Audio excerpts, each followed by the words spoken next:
We're going to try this out. I have a line running from my house. What's up, guys? Unfortunately, the sun's in a weird spot right now, but we're going to try scrapping from the shop live. How's the audio coming in? So I don't know about this camera position, but we're going to try it. Okay. What I have here, let me show you. Let me see if I can do this without destroying everything. I gotta be careful. We have a mountain of scrap to go through. So figure out, maybe I'm going to start doing like an end of the month scrap out. I don't know if this thing's going to hold.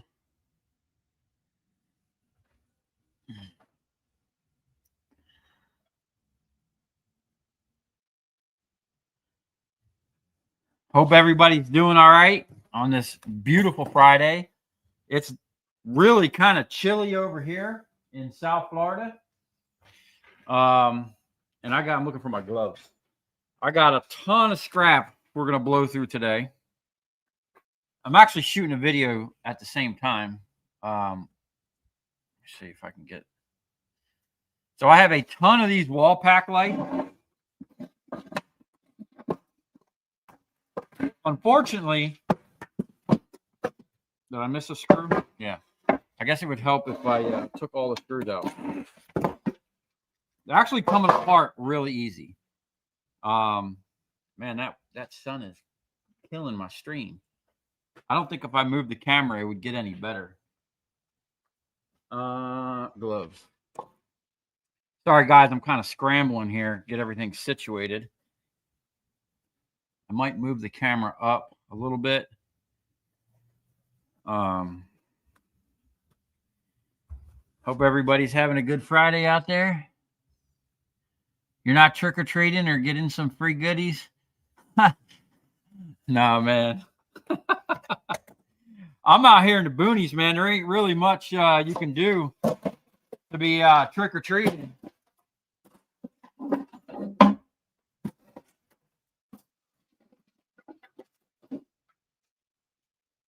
I gotta get a trash bin. Gonna have a lot of those. So I just went and bought a nice set of safety bits.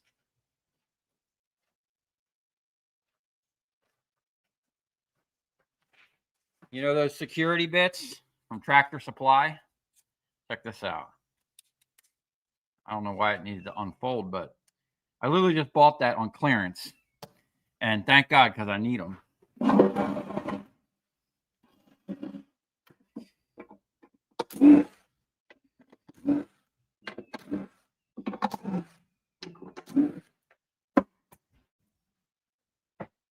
going to be doing, for those of you that aren't going to be watching the live stream, I'm going to just time lapse this because I actually started shooting another video, which you guys will see. We're going to get all the copper going today. We'll get all the copper prepped. I don't know if we'll pull it live. Maybe we'll pull it live. There's not a lot of copper to be pulled. A couple electric motors. The wrong gun.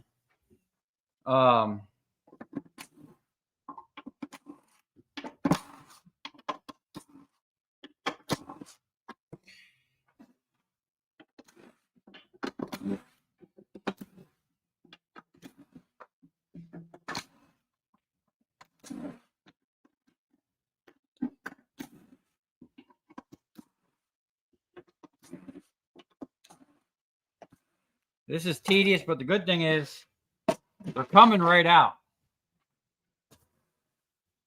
And that's a nice, heavy piece of cast. I hope that's not too loud.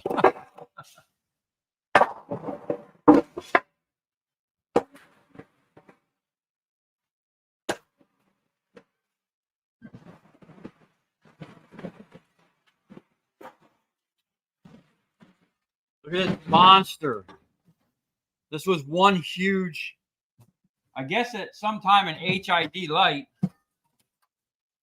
Not really sure how this comes apart. But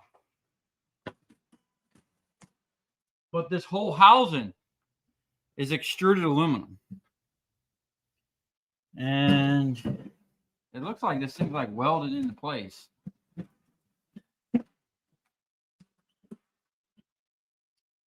That's interesting.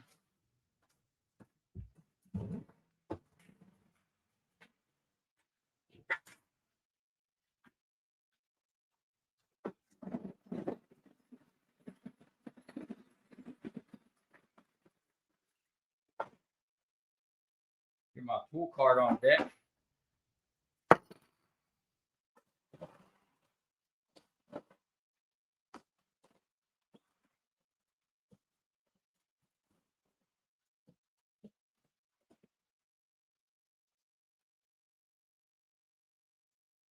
I don't even see how they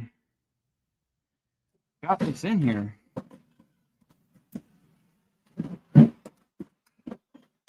Man, it'd be a shame to let that go.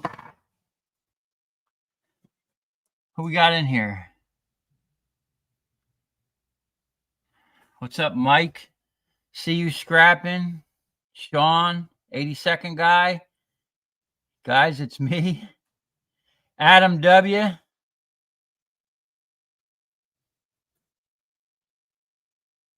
Hey, you got a day off today, Adam? What's up, Jay Marbit? Dennis? I got to keep moving.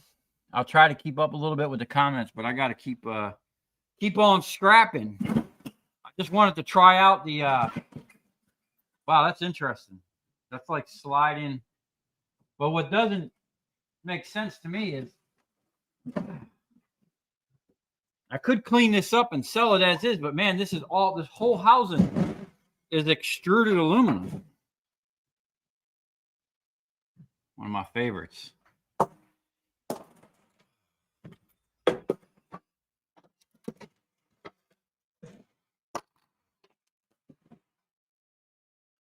We might have to get the serious hammer on this thing. I might have to just throw this on the ground and beat the crap out of it.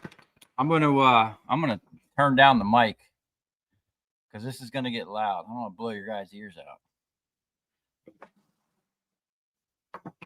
See if I can get this.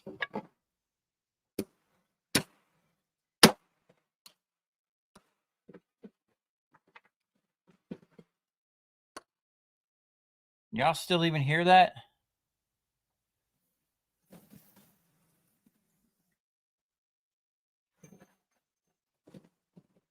This thing is so big, it's kind of awkward.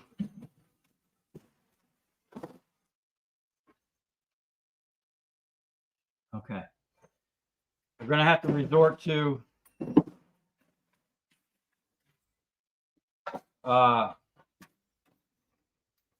when in doubt, beat it out. I got to get a bigger hammer. I'm going to have to do this on the ground. Let me tip this over, get some of the glass on the table. It's when I get stuff on the ground here, I can't really sweep it up.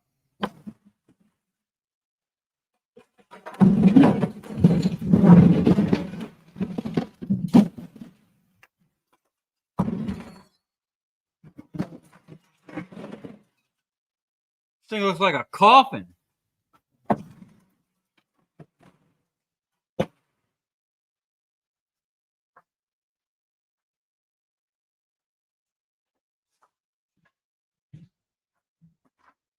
We're going to give it a little persuasion.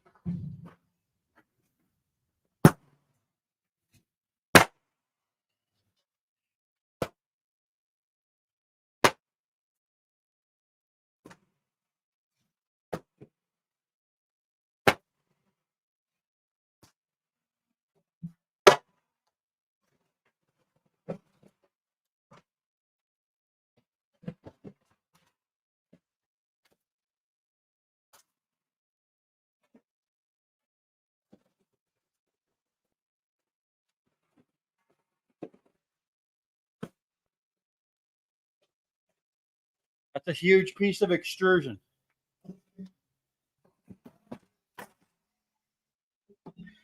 Couple little things to clean up, but I think it's worth it.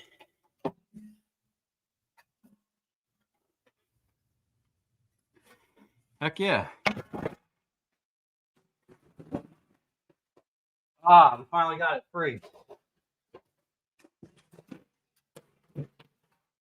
I've been loving these snips that Bill, the guy that gave me the hydraulic pump, gifted me. They seem to work as good or better than those Milwaukee ones, the aviation snips.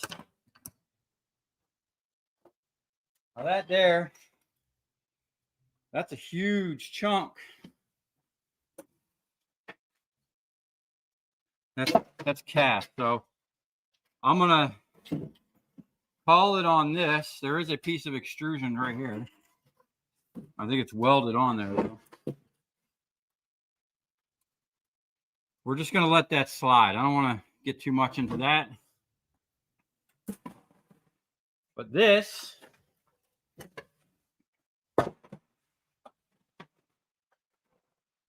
big old piece of sheet. I guess I'm gonna need a drum for sheet. Look at that big old piece of extrusion, man.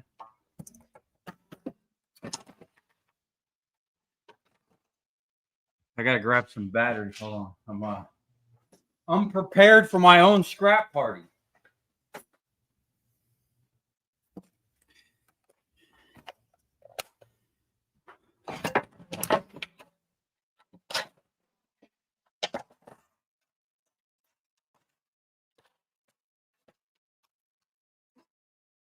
Since we got no iron, I got a magnet around here somewhere. It's all aluminum. Okay, that's it, man. First scraps in the bucket, $5 aluminum. That's always a good day. I got some more of this. I got some really big pieces around here. So.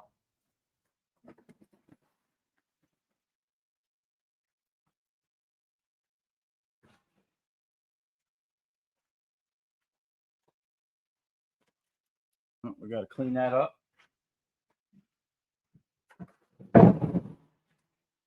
The extruded aluminum is the only aluminum that they really are nitpicky about. When you're trying to get that clean, that's the only time where I'll go the extra mile and make sure there's no iron in it. That's good.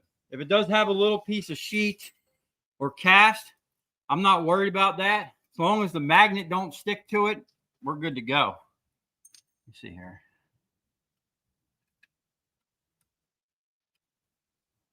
Okay.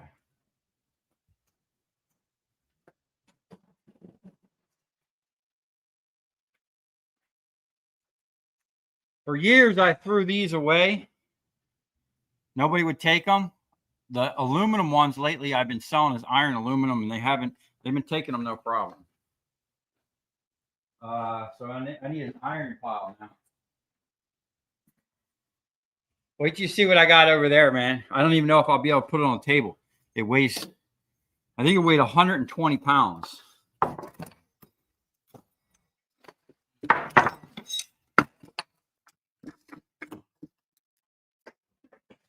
That's the extent of processing I'm going to do there.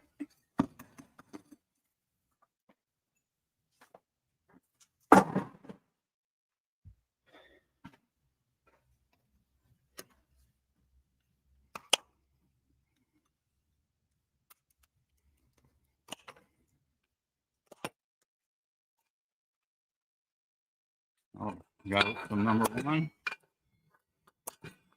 We did a nice scrap out last night. I'll tell you what, the weather down here in South Florida, well, actually, I can't even say South Florida anymore. We're at a different undisclosed location. But I'm still wearing shorts and a t-shirt, right? Still got shorts on. First thing in the morning, man, it was like 50 something degrees out here. So I'm gonna go on steel. Got a little number 1 pile. But last night it got cold enough where I put a jacket on.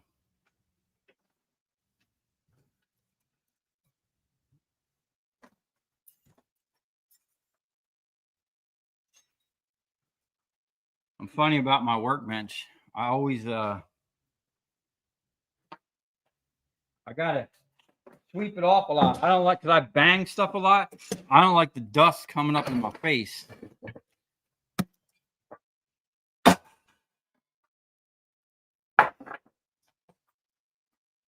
Especially glass dust. Look at all this glass.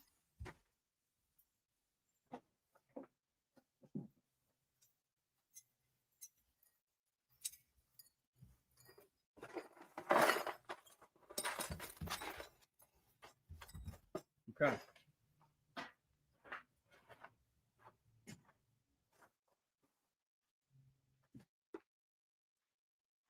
You know, I had a whole bunch of buckets.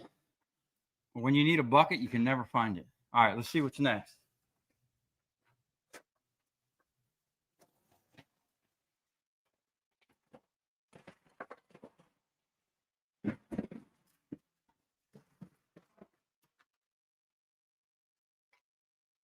Unfortunately, they already took the transformer out, but I got a couple 1,000-watt transformers in that pile. We need some power.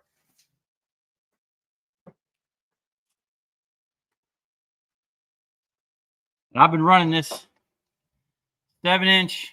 See if I can get the name brand on there.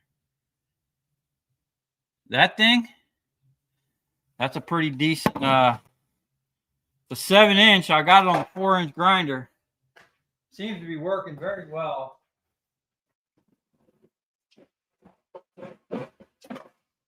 Now, I am a big fan of those.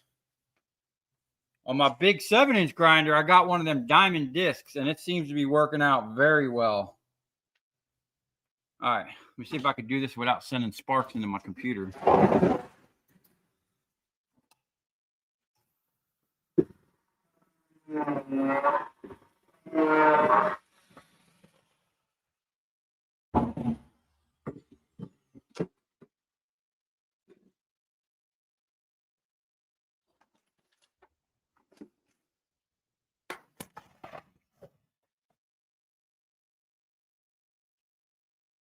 St. Cloud, Florida, it's 60s. Nice. What's up, Big Scrap Nation?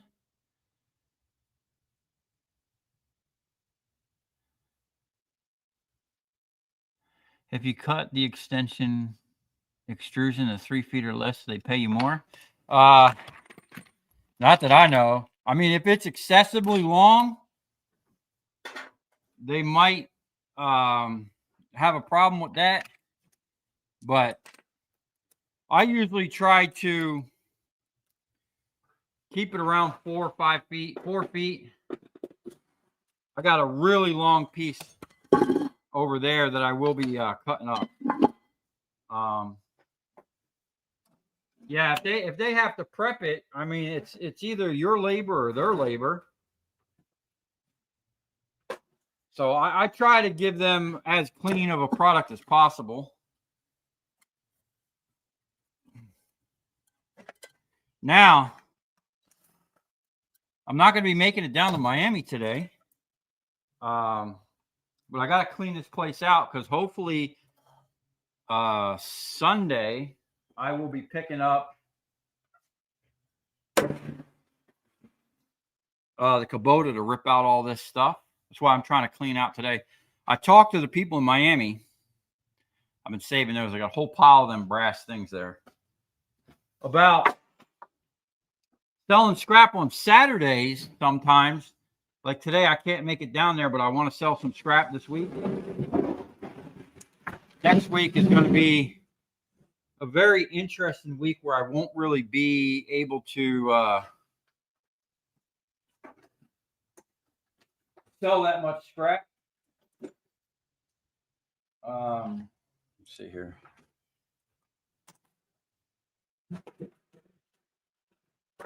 And this, what I'm doing right now, is kind of tedious because it's a bunch of one-offs. Until I get deeper in the pile, then like that stuff that's on here, that was on here before, there's a bunch of that.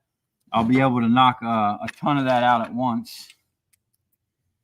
Now, you know, we have extensions. Always good to have little extensions and whatnot.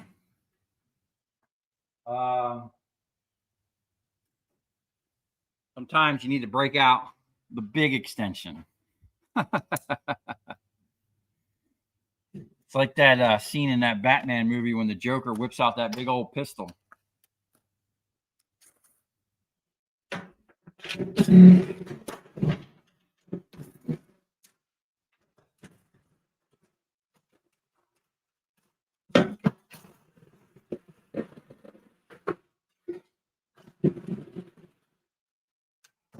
Okay.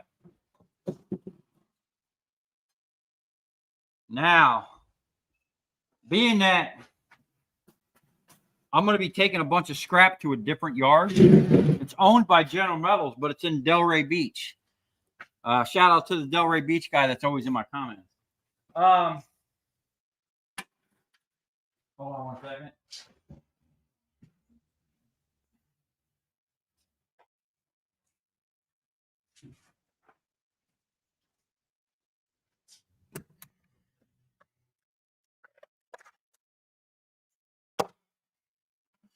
I'm gonna spend just a little bit more time. I like to push the limits usually, but I want to be doing a lot of business with these guys in the future with these electric motors. So I want to bring them some really nice scraps, you know, that they're not really going to question. They're probably not going to question me that much because I've already called and told them and asked them about going down there. They're going to give me the same price.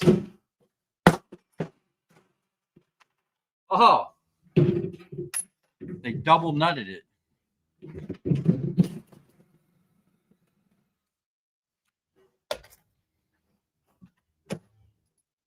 You need to give me a goodie bucket. Look at that.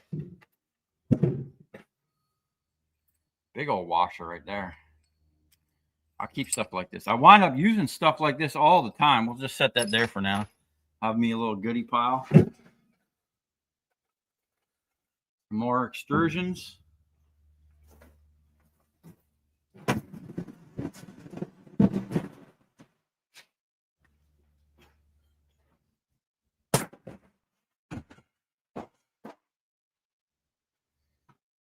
And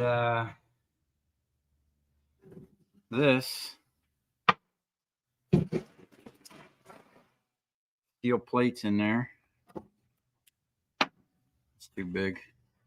Our extension's too big as well. Oh. You're looking for something, and usually it's right in front of you. Okay.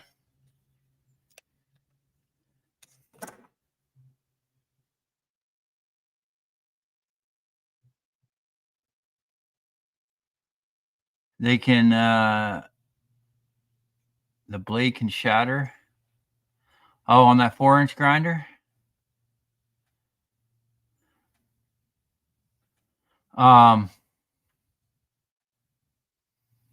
Yeah, you know what else I seen about that blade too that kind of made me nervous? Yesterday, I was cutting stuff with it, and I watched it do like a wave went through it. Now, when I used to cut concrete, and for those of you who've been around a while, know I have two big 36-inch diamond blades that I used to cut concrete with that I use for ramps.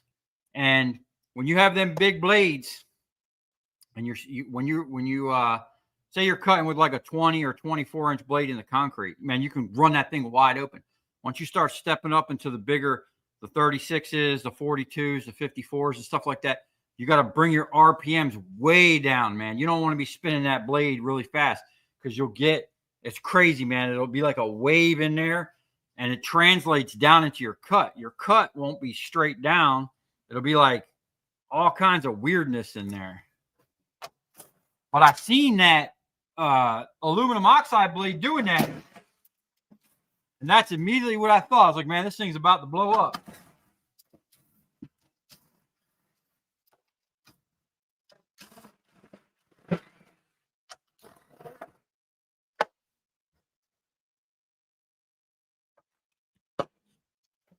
I bought me, I know you guys have probably seen it, this new set of steel capped screwdrivers. One of my favorite tools in scrapping is a flathead screwdriver, man.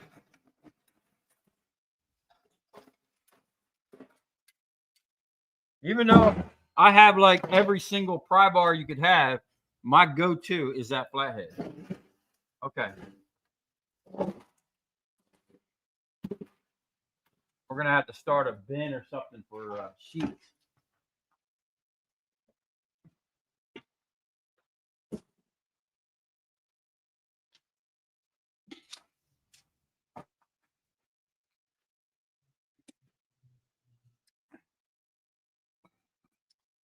Okay. This, normally, man, this is tough. I think the best method for this is the good old hatchet. And I have to thank Canadian Treasure Hunter. That's the first place I've seen that.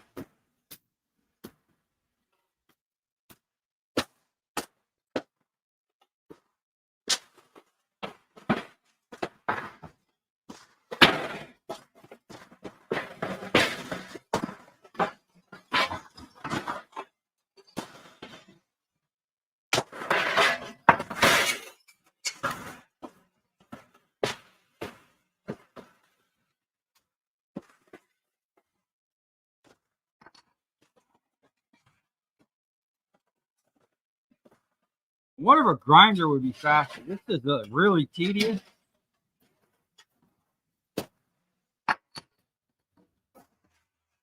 Now I don't even know what I want to do with the rest of this.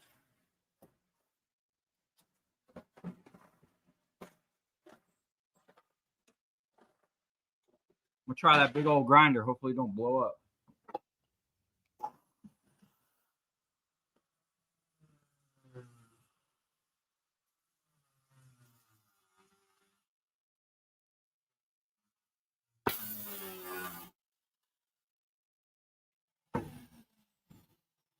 That thing looks so dangerous.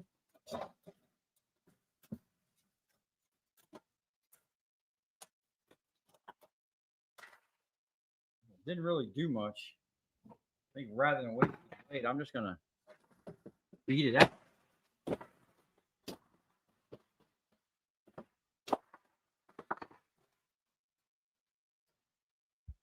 Maybe it was better grinding. Yeah, a lot of times I mean, what are we really getting out of this? Half the time I wind up throwing this with the iron or something. Iron, aluminum. We'll hit it with the grinder and just keep going like that.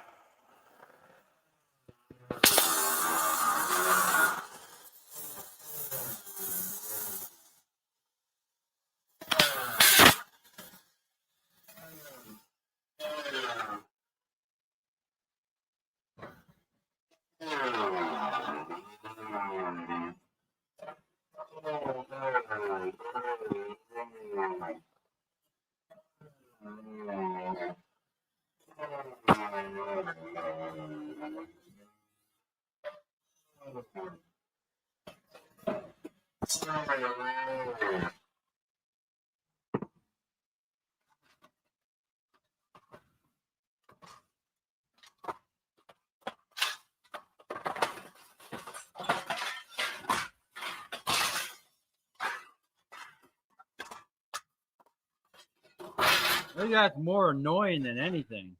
Is that grinder like really loud?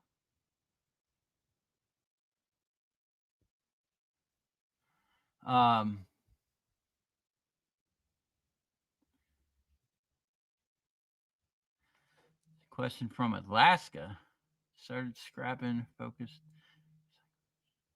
on targeting big transformers recently. Coated in paper, no oil. Should be number 2. Well, I gotta watch grinding. I'm getting stuff all over my computer. Yeah, any of the transformers with the coating and paper, that's always going to, any transformer or electric motor is going to be number 2, because the windings themselves are coated with an insulating like shellac.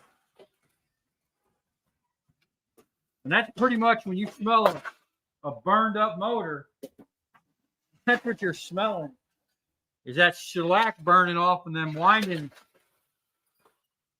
touching each other. I mean, I guess that was okay. There's got to be an easier way to do that. Look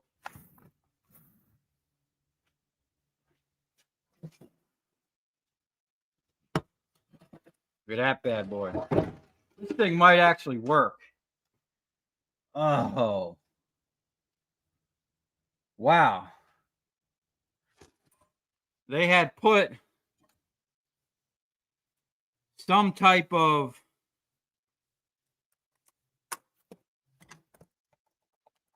I don't know why electricians do this, or the company did this. There's like a resin or something. I guess that's going to come out. Now, I know for a fact I've done these before. I'm pretty sure. Yeah. Most of this thing here is heavy cast, and these are all extrusions. So this is going to be a little tedious. Got to make sure we don't strip them. They put an epoxy in there. Have I got the right bit? I'll tell you what, I don't like the bit that came in this kit. The Phillips bit so far, it's annoyed me more than anything. I think the geometry is slightly off. See if we got something better here. A DeWalt bit.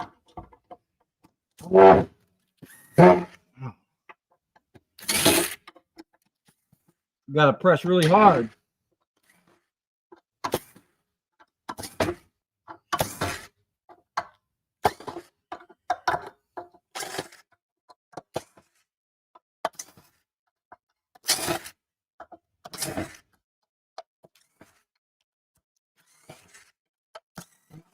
Show you what I'm talking about.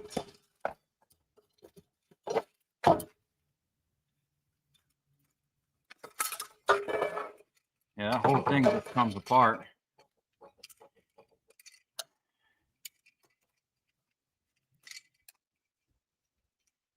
Another nice piece of extrusion.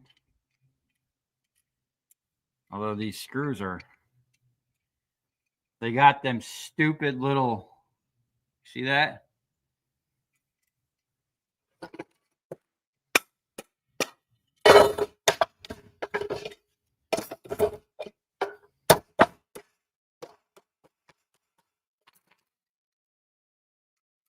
That sucks.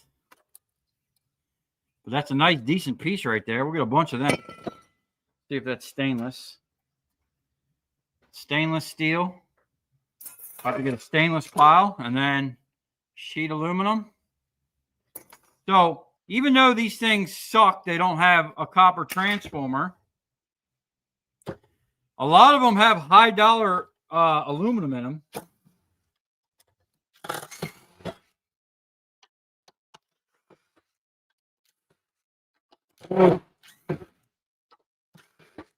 You know what? I'm going to go right down the row.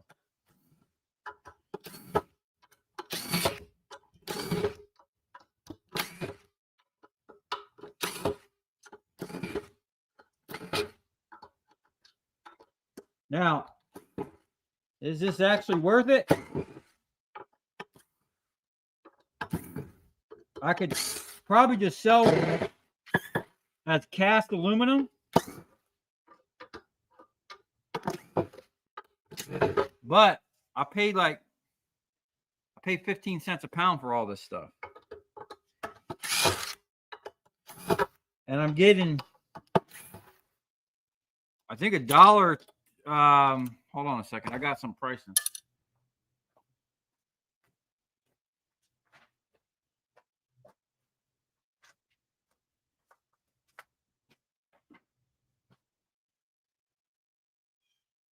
$1.66 for the cast and $1.25 for the extrusions, which I think is kind of low. I heard someone somewhere, maybe it was at Copper Catcher. He just dropped the video where he was showing his ticket, and he had gotten a lot for that extrusion.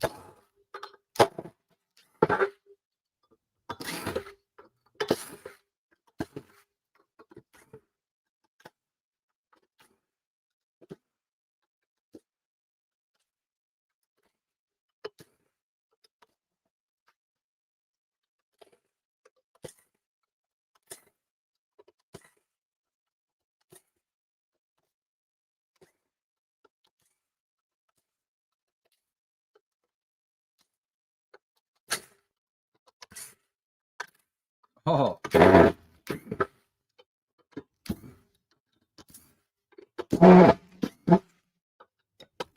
Now, if these were corroded or something, I wouldn't even entertain this. If I was having more problems getting these out, we ain't got time for all that.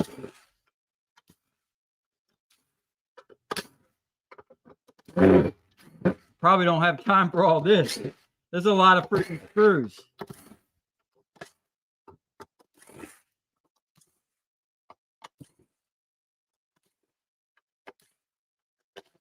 If you got nothing to do, or you're trying to get as much, just try to find a fast way of doing it. And you know, if you had a bunch of these, whew, my hand's already feeling that. I think I did a whole parking lot of these once, and it was worth it.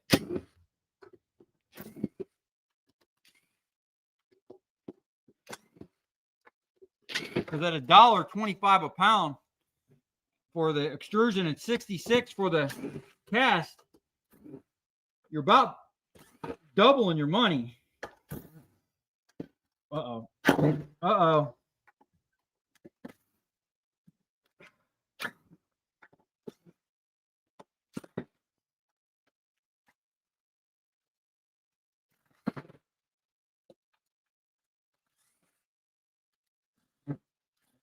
Uh-oh. Man. They put a resin in there. That just tells you right there, they don't want you repairing these things. We'll just give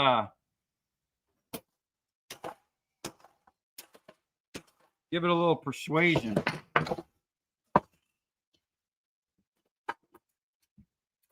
Probably going to have to,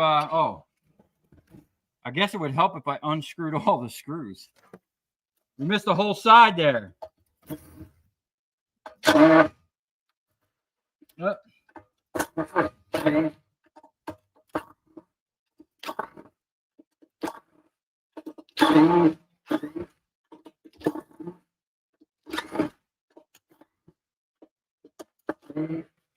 God that's the only one that's like that. Now, I'm probably going to have to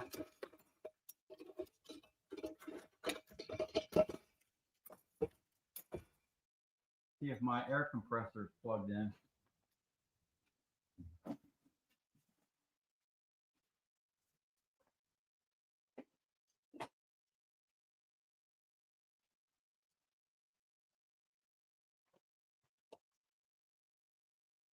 Yeah, she's dull. Okay.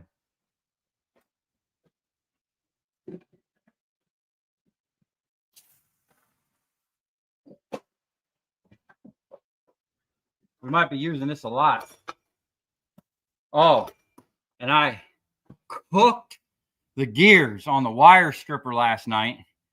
I'm pretty sure she's done. She stripped her last wire last night. I got it on video, but it's not even there. The things are bent over so much, it's not meshing down in there. I could probably pull them off and grind them a little bit to get them to mesh back down in there, but she was having some problems last night. Or I guess you could say he was. Got to plug in my compressor.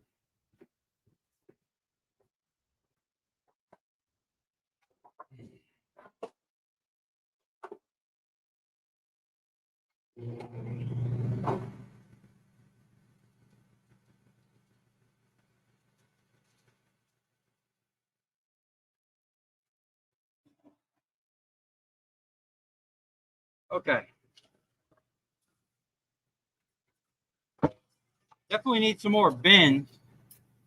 I do a stainless file.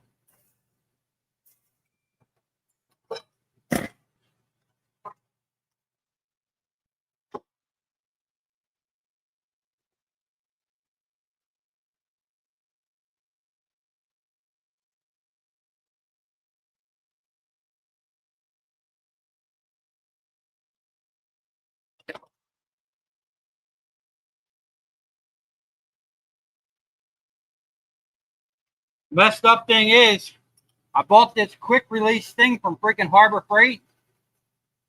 The ball bearings, when you pull this back, it's like an air chuck. There's ball bearings in there. They're not like a hardened bearing. They're soft. And that thing beating them back and forth. They got all messed up. And I can't get this bit out no more. So it's like permanently stuck in there. And then this was falling off before that happened. So I tightened it down and I smacked it with a chisel so it wouldn't back out. So now it's stuck on there.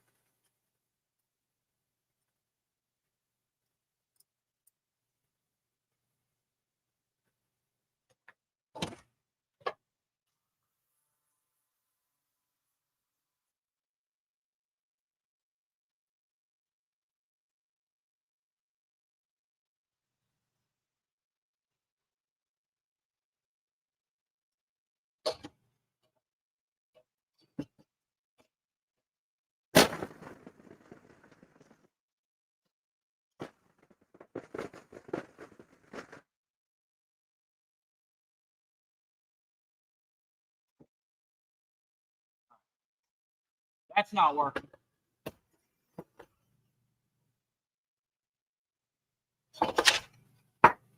That was Steve's favorite hammer.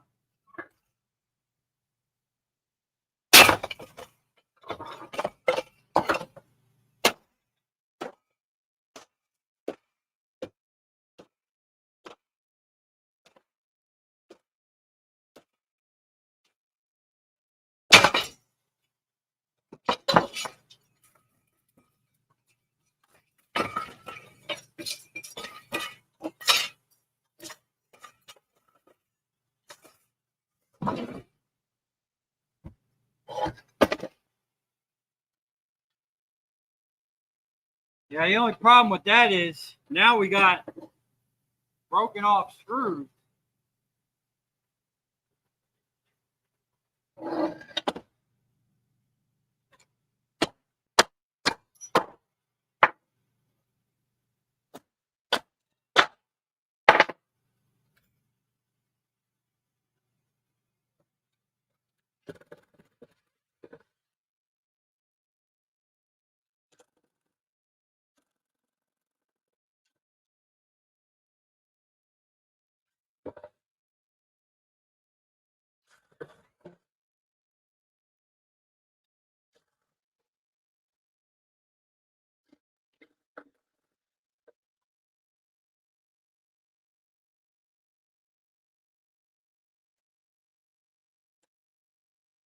Wow.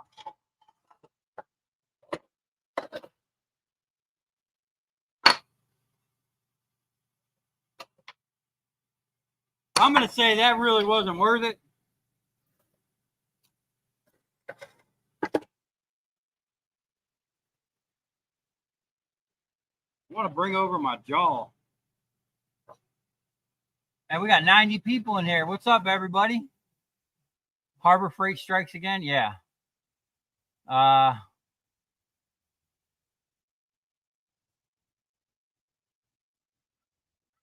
What's up, John Daly?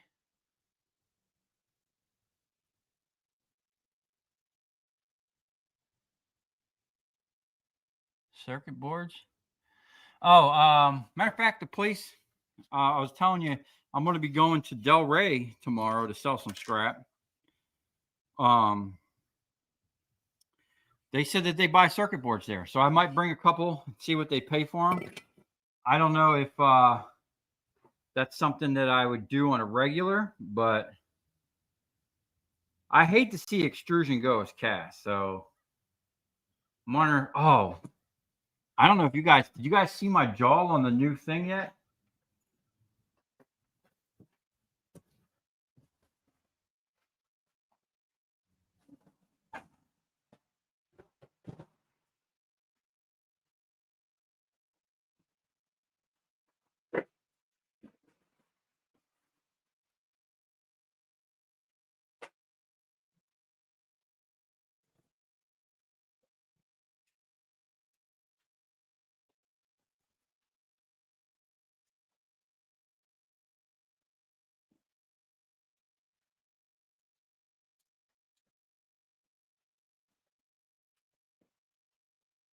I was using this thing to cut up some wire yesterday with the new pump or my other pump that I put it on.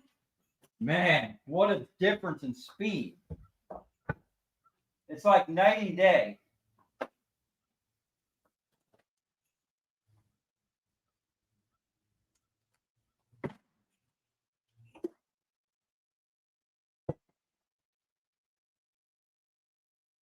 Even with this, I can tell the hydraulics are cold.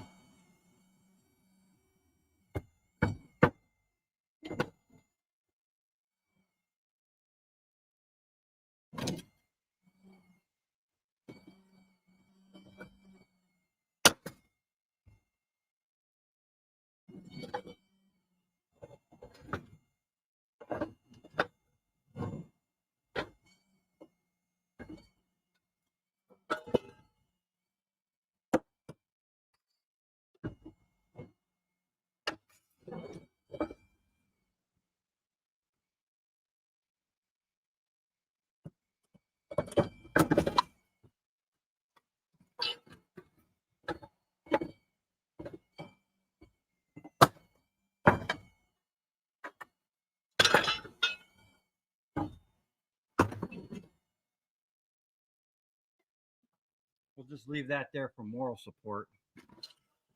Okay, so fortunately we got some screw heads in there. I am going to knock them down with the grinder.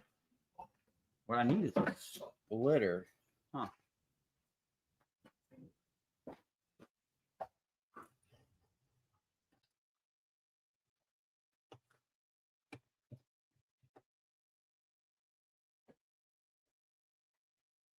I got too much powered stuff over here, man. I gotta bring out the splitter.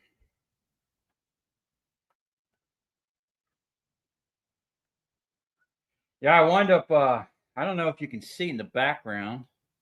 What the heck is going on here? That got crushed. Probably not. I got the tool balancer hanging over there, and I had that thing,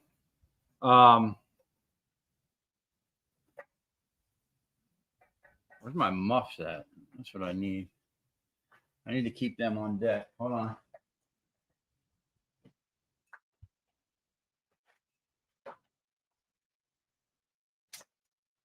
Okay.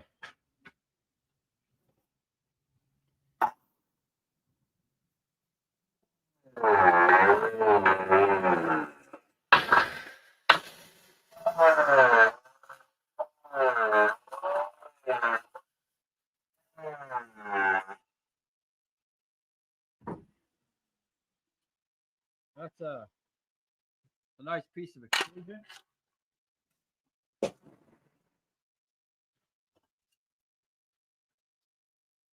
Cast.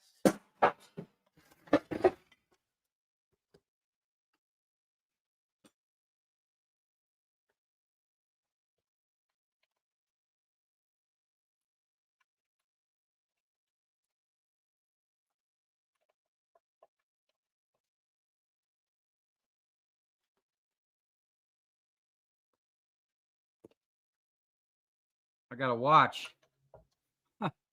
these muffs. You know, you set them down. If you don't put them like together like this, you're liable to put that on your head, and there'll be spiders in there crawling around in your ear.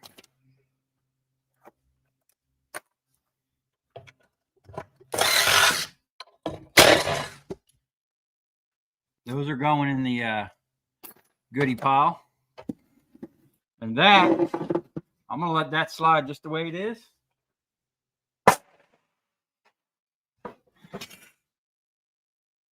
Got an electric motor. I was going to do them later, but since it's right here, and I was using it as a wedge,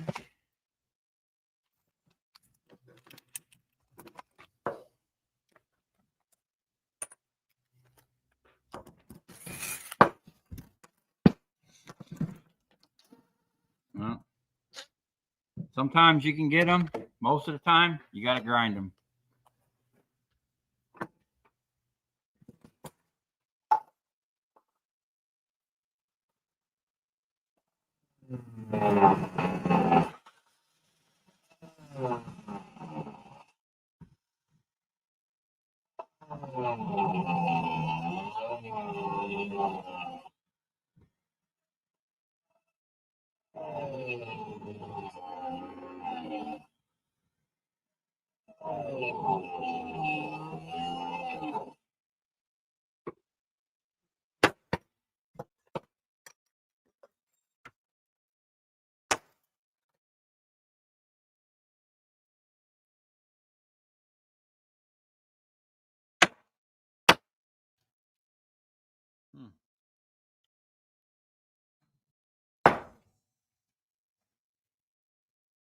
That's nice. Okay. I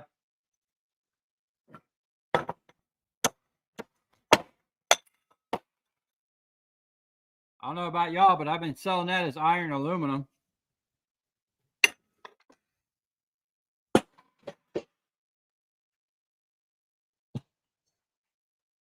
Okay.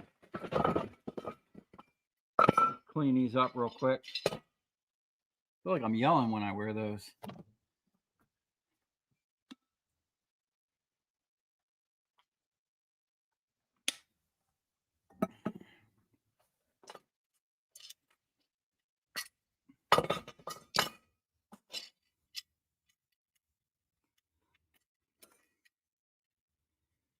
See, this is where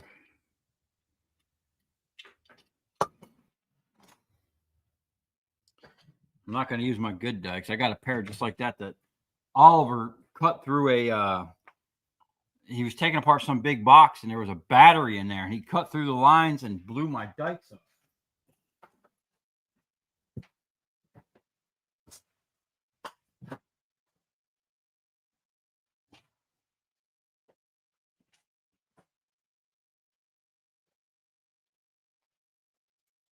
So we'll use them for stuff that you shouldn't be using dikes for. Probably a needle nose pair of pliers to do the same thing, but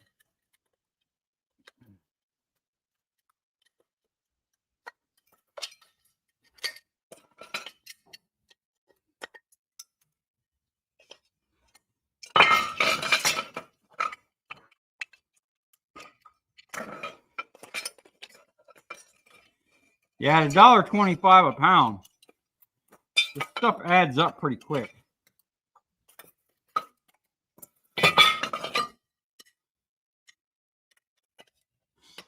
I definitely consider this like micro scrapping.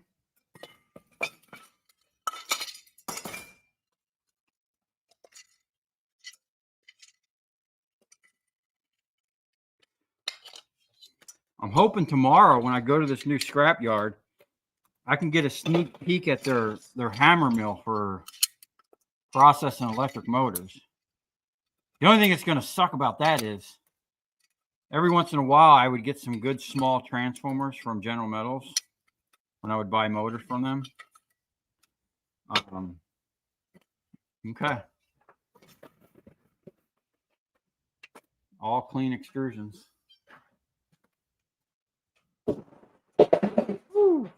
You ever get that ringing in your ear when you deal with that extrusion stuff?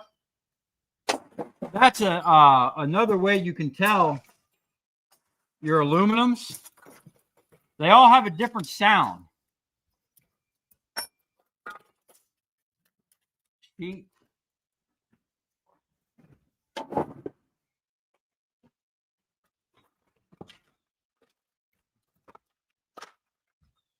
That one was definitely annoying. I got to get a trash bin out here. Okay. That's that. My tools are taking over the bench. Get some scrap up here. I don't need this one right here.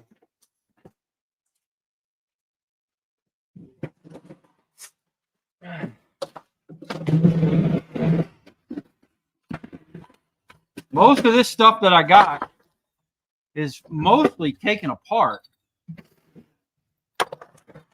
Man, they had a bad one there. That thing tumbled down or something. Wow.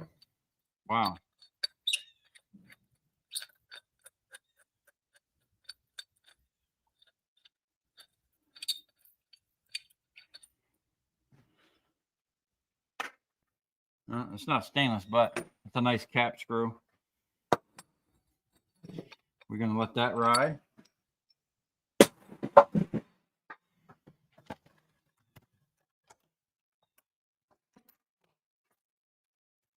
I gotta find another battery.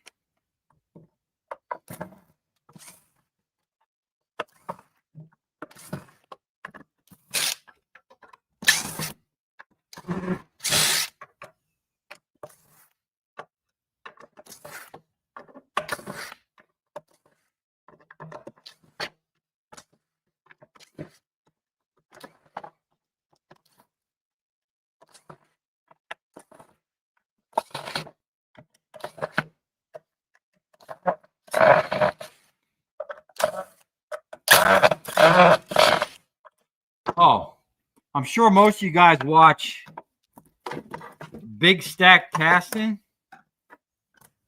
Man,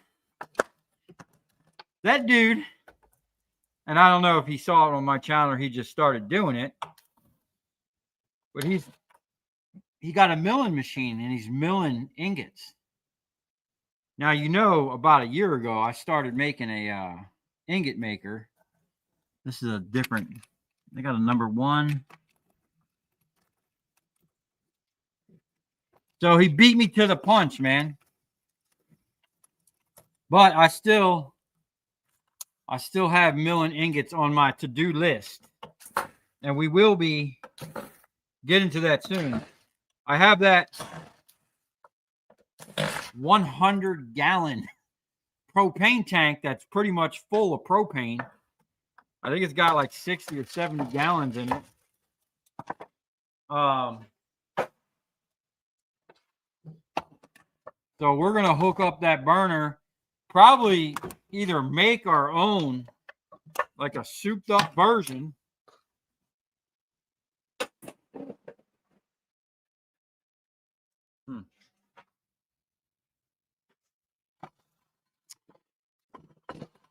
But I liked how first of all, he's not doing it like I want to do it, which is why I made the ingot maker the way I did. I got to get a bin for these now.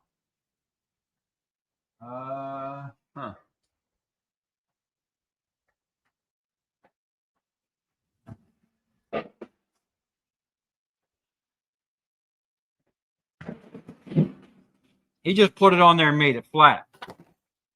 I'm going to actually mill mine with the actual ingot shape.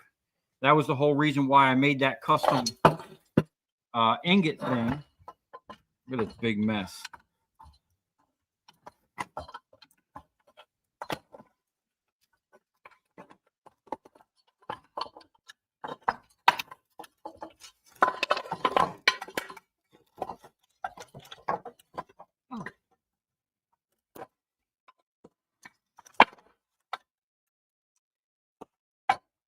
So, I'm curious to know what he's going to do with them. Is he just going to make them for himself? Is he going to sell them? And I still have, once I find them, I still have 2 ingots for Copperman. I got to find his email. And Jay Water.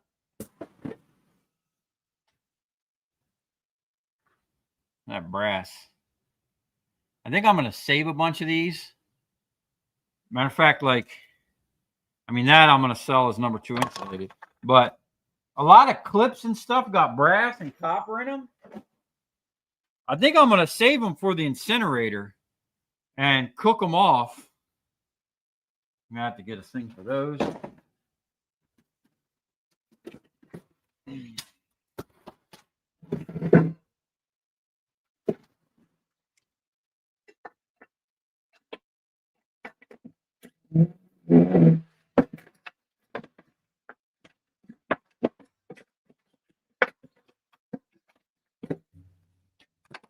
Yeah, I think I'm gonna cook them in the incinerator and then melt that stuff down.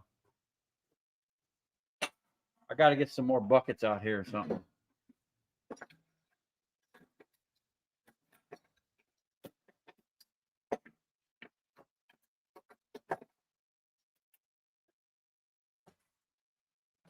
Pretty much a giant piece of clean cast.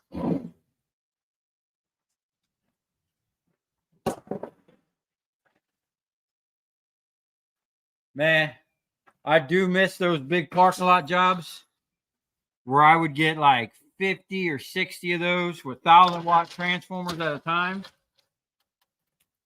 You know, the good old days of scrapping when things were actually made of quality materials. We're going to try to do this without breaking the glass. A lot of times, you know what? Sometimes you just got to stop and start fresh. This stuff drives me crazy, man. I probably spend more time sweeping my bench than actually scrapping on it.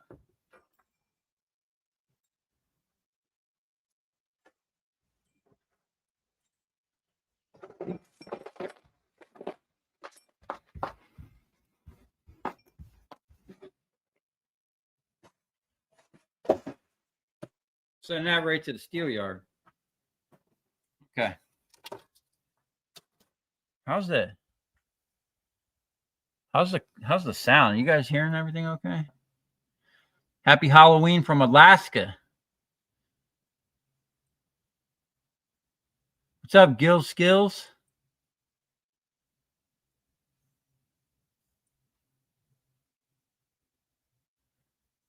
Love your channel, but one word is said concrete. Yeah. So I've been knocking out a bunch of work trying to get to the point where I could actually take a couple days and not be scrapping.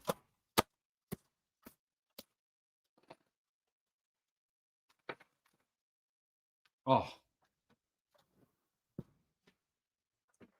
So I can get to the concrete. I would have already had it poured if it wasn't for the fact that there's already concrete down here. But the concrete that's down here is going to take more than just a hammer and a shovel. Like I ain't got time for all that, man. So I had to wait until I could get a machine out here. So this is extrusions, but I don't know if we're going to be able to get that stuff out. I believe that's like a stainless steel.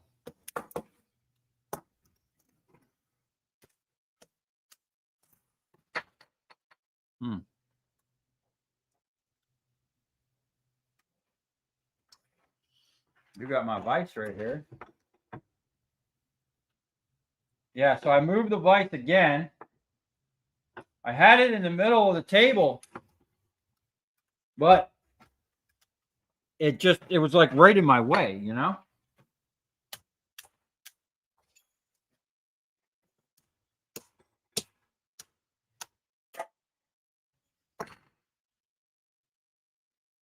Okay.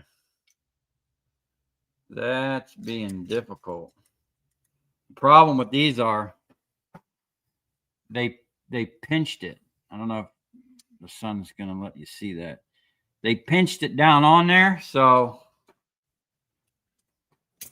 that's going to be a battle to get those out.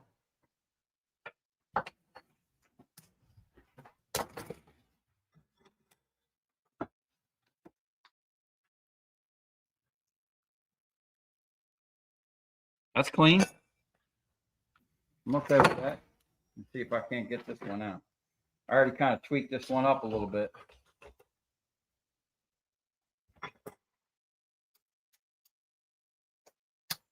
Oh, yeah.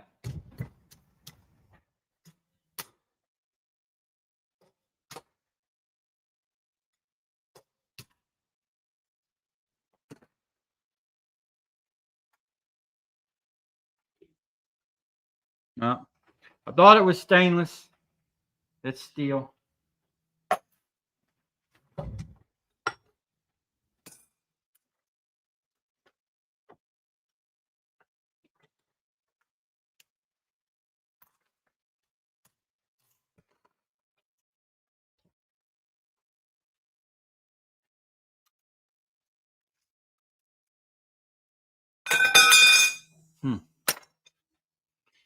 Interesting. If I can't just skip that.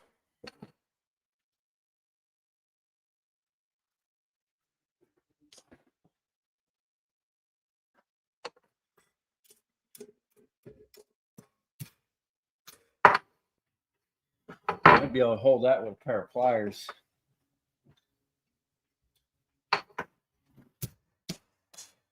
There you go. We love the old when in doubt, beat it out method around here.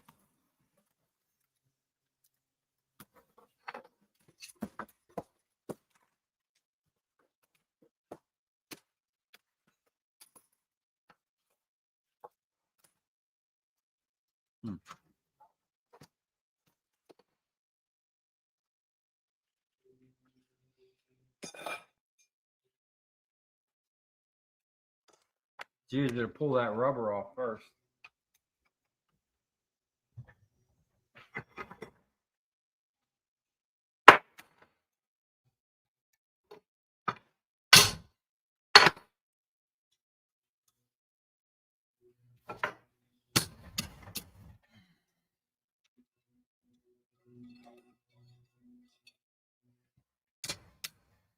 Oh, also, I seen that big stack had like a shredder or something. Or I didn't watch the full video. I just kind of seen it. This one. I haven't really had time to be watching too many videos.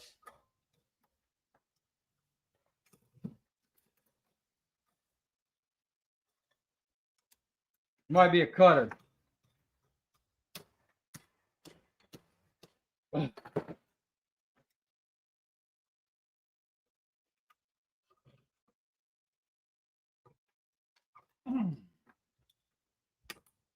Ah.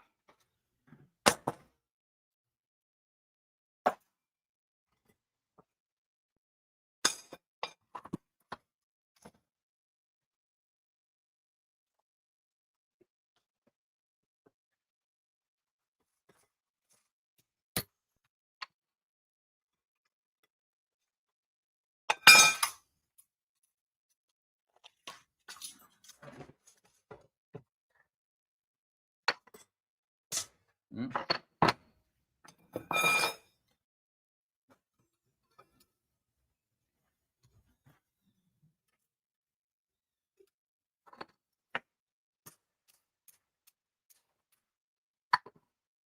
You know what I think will work better than this is a pair of vice grips.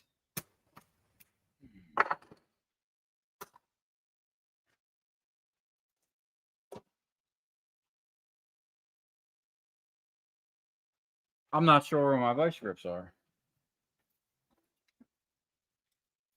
I know I just seen them. Every time I look for those things, I can't find them.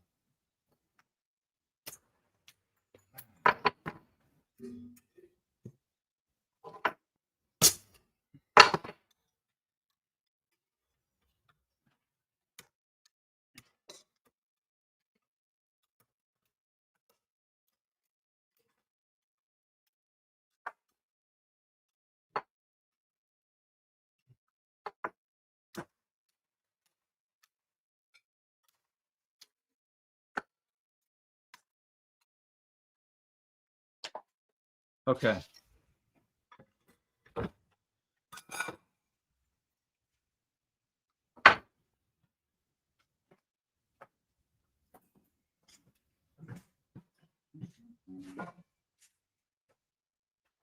Trash cans overflowing with insulation from the stripping party we had last night. Man, this stuff weighs. That was a little bit of work, but I think it'll wind up paying off after a while.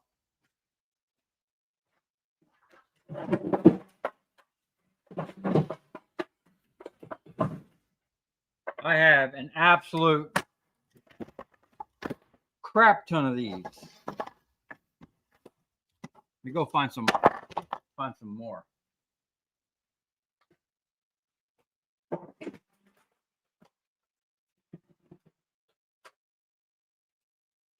A bunch more of these.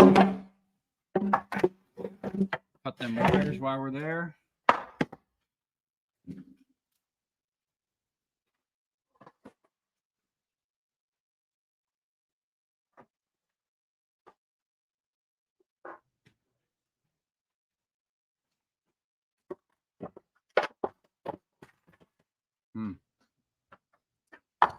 Now, is it easier to cut the wires in place or take the ballast out first? That's a good question. Or this is a electronic driver, not a ballast.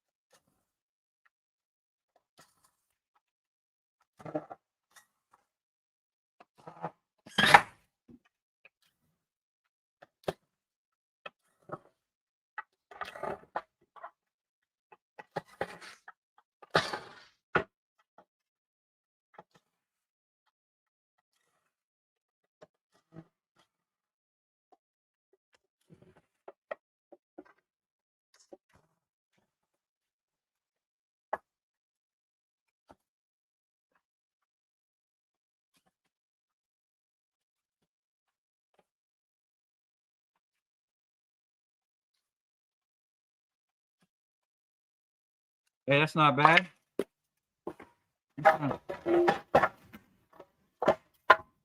Throw them over there and keep going.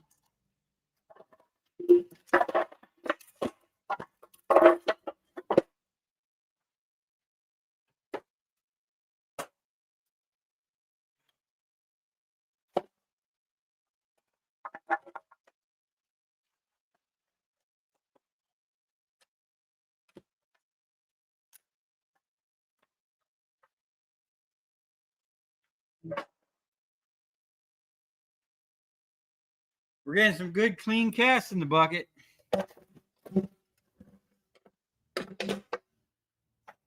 Okay.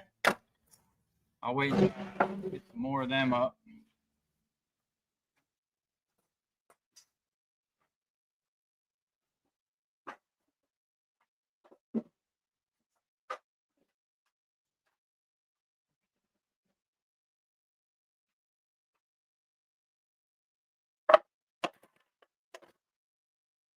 Oh, about time.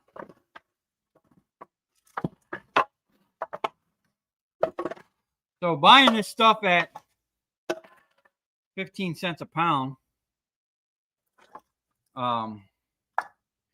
you're more than doubling. You're like, I guess you could say you're quadrupling your money at 66 cents a pound for the cast. You get $1.10 for this wire, which isn't that much. And then only 15 cents a pound for the electronic ballast, unfortunately.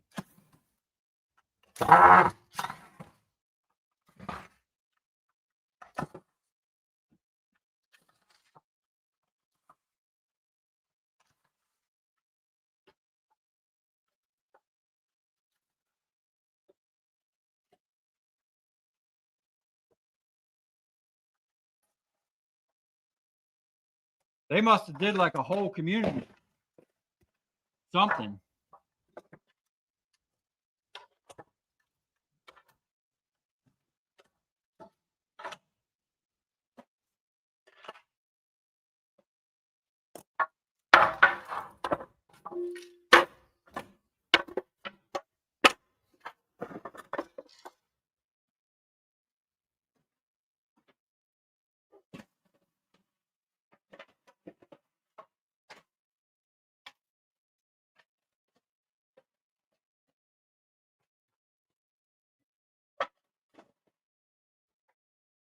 Try to optimize all the space.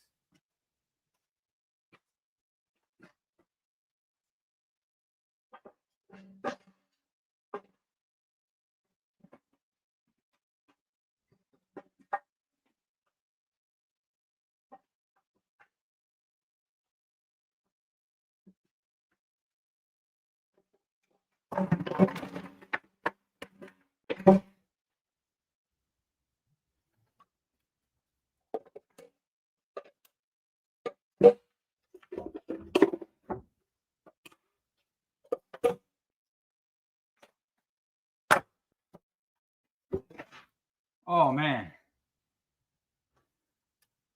that one's full of water. That's gonna be nasty. Probably gonna do that one over here on the ground.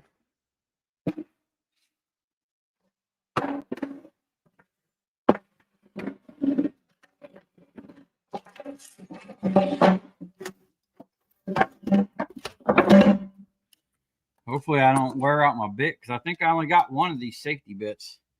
The good thing is it seems like this stuff is coming out really easy.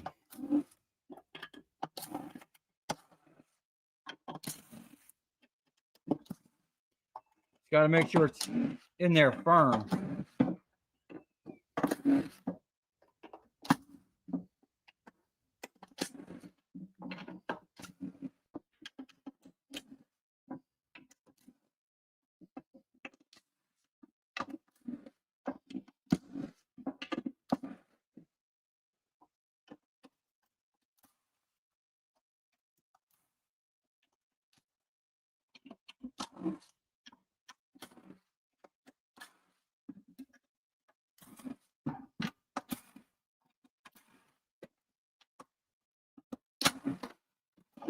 Good thing about these newer LEDs, y'all ever taken apart the older school ones of these? It was like a really, really thick glass. So when you buy it by the weight, I used to always deduct for them because the weight of that glass was like more than the weight of the aluminum. These don't weigh nothing.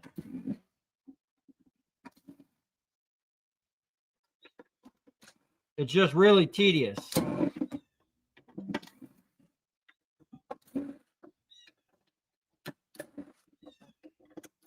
And other than like a shredder, I really don't see a faster way of getting these out.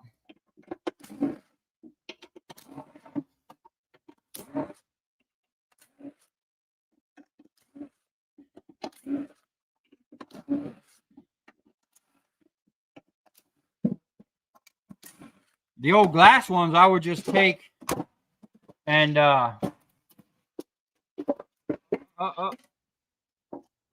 forgot one.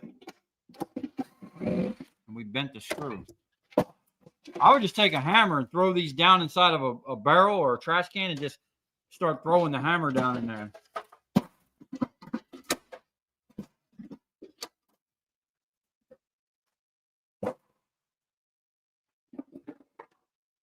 That's not bad. These things are pretty heavy, man. It's going to add up pretty quick.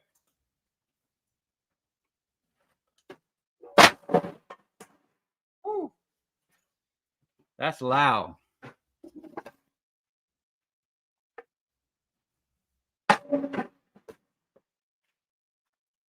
Okay, what do we got?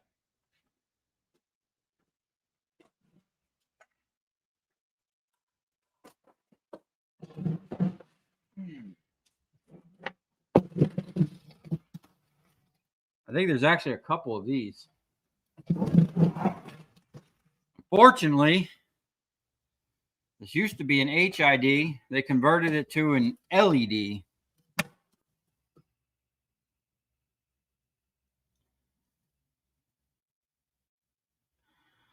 Will I upgrade the power first or the cement floors?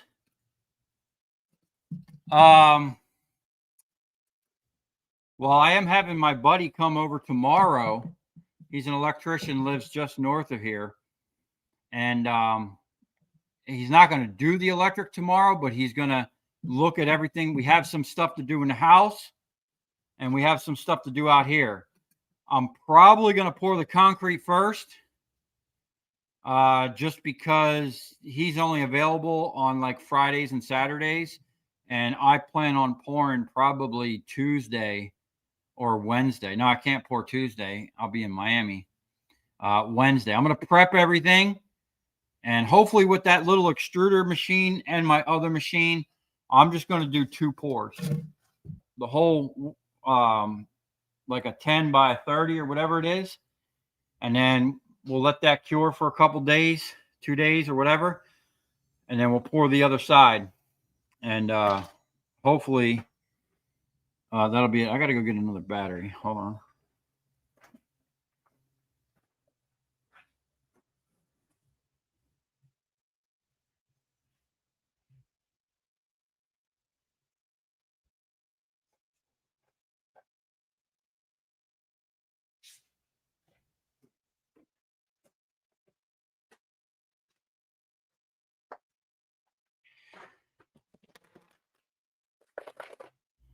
Okay.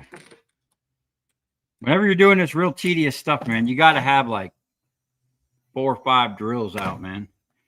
Just like mandatory.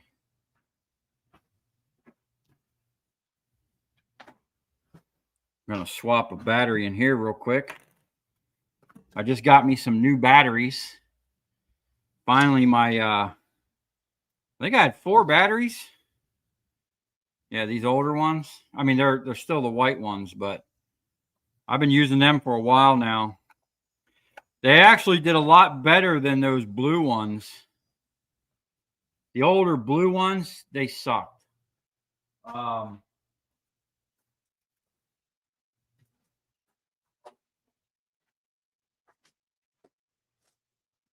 constantly had problems with them swelling up.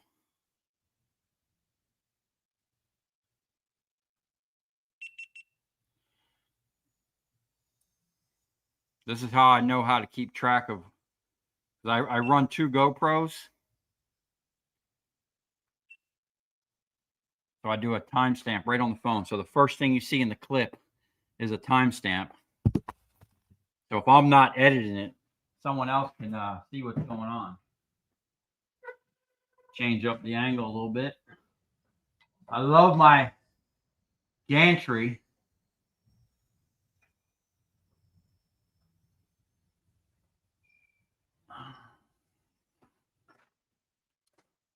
Hold on a second, guys.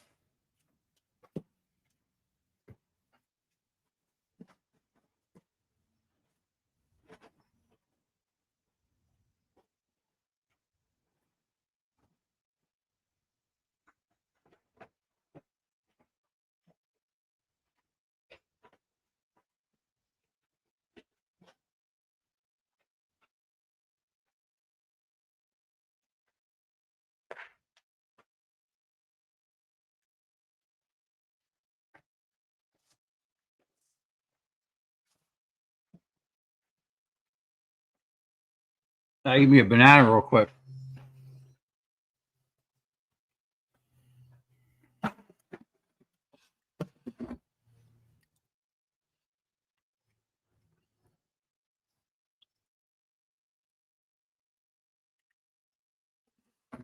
Oh, what's up from the Netherlands? It's full sunny day here and dark in the dark and cold. Wow.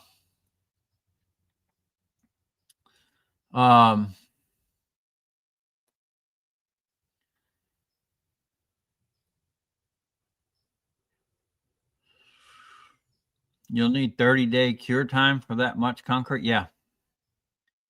I'm gonna pour it, and then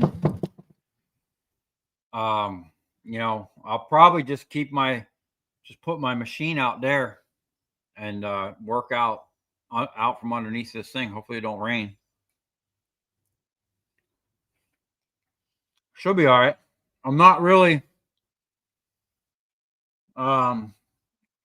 doing much on here. Although everything I own is freaking heavy. Huh.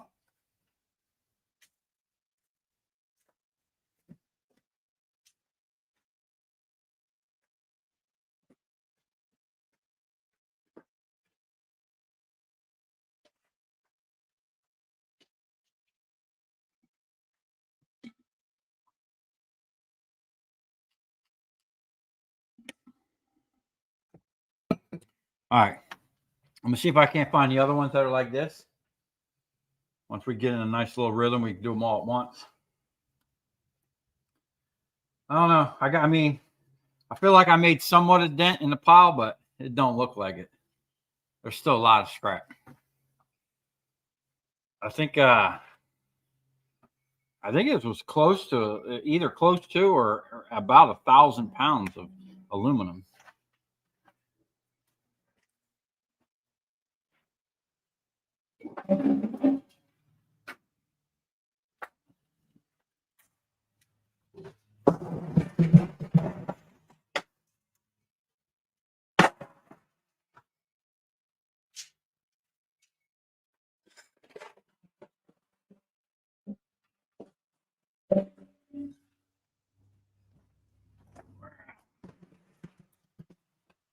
Actually, one more of these, but oh, maybe I can get it on here. My tools weren't taking up so much of the bench.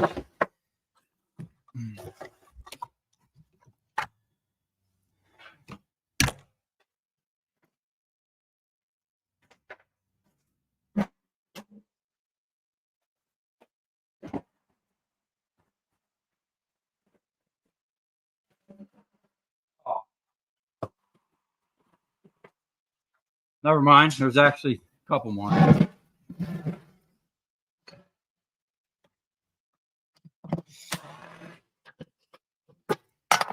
I wish I could find some royalty-free music.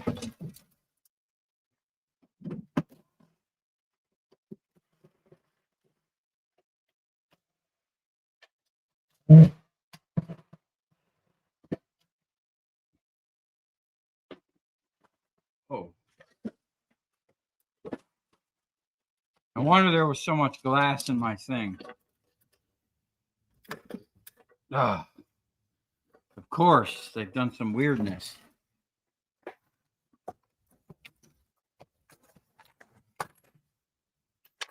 These retrofits are always annoying.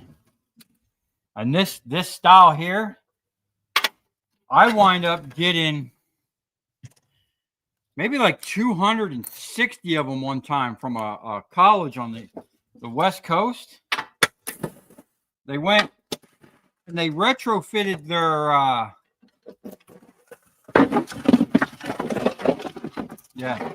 same thing.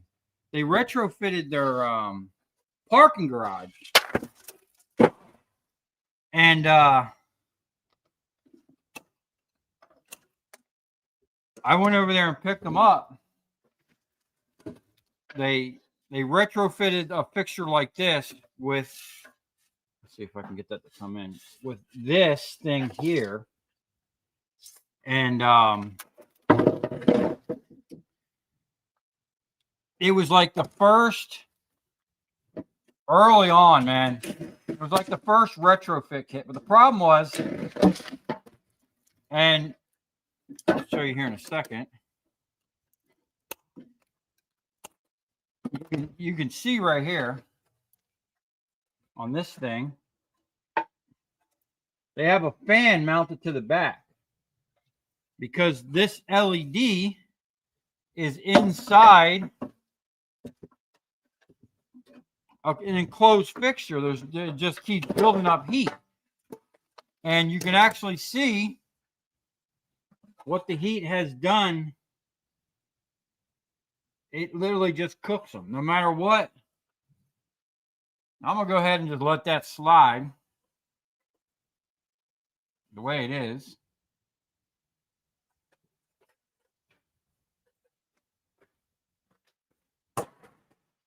Actually, I should probably put it back in this cast housing.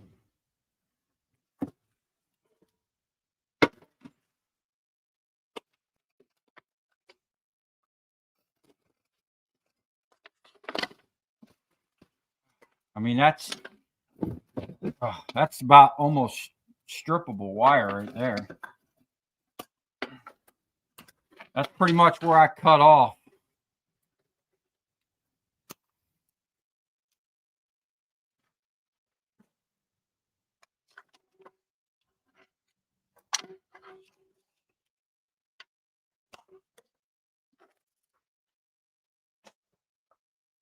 That's like the size where I cut off. Anything smaller than that, like, unless it's like on a spool and easy to strip, I'm not really not too keen on stripping. You got to start a pile for. We need all kinds of piles. I'm all out of like things.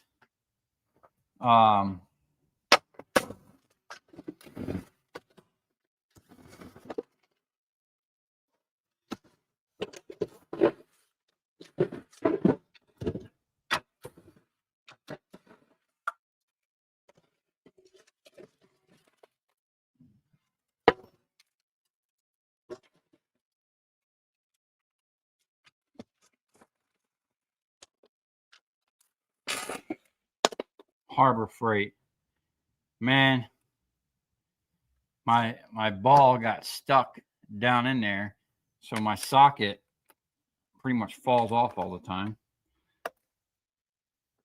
But that thing does have a warranty, and I will be taking it back. Okay, I need a trash can. I can no longer proceed without a trash can. It's becoming too much of a hassle. So I have to go dump that wire into that big bin. Now these, I don't know anybody that's buying these. These are plastic.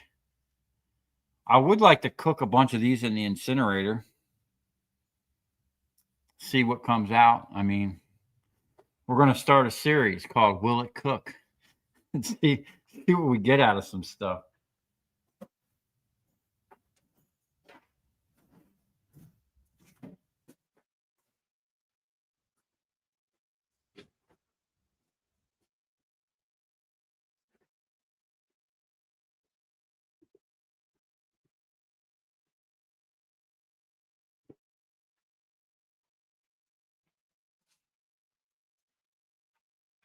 I got an idea. I got some bins over here.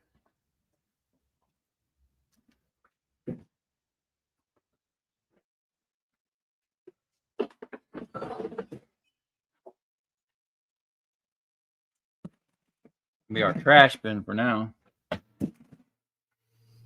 Okay.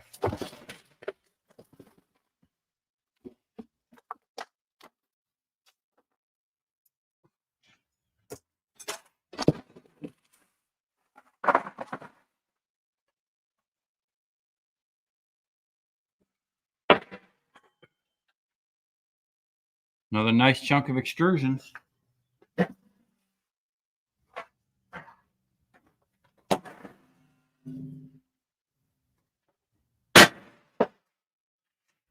We should have a full bucket by the end of the day. You got to look at these sometimes. See if I can get that out of there. I don't know why they do this.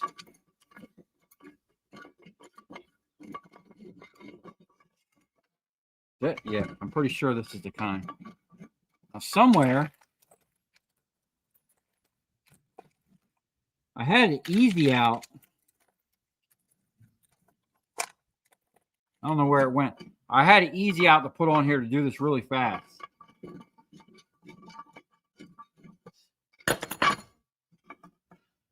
Oh, of course, this one's going to be difficult.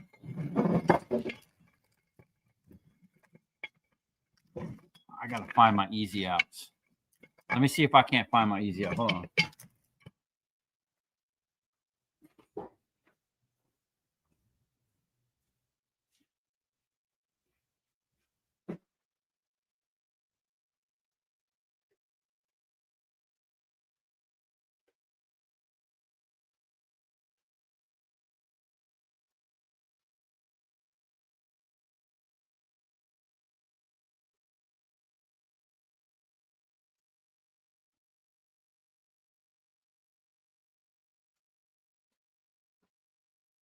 Okay. I don't know where they are right now. I don't want to spend too much time looking for them either. I don't know. I'm probably going to cut the other ones off and deal with them later. But the reason why I'm doing this, I want to show you this. Because if you had a lot of these, kind of worth it. I guess I could double nut that and get that to come on.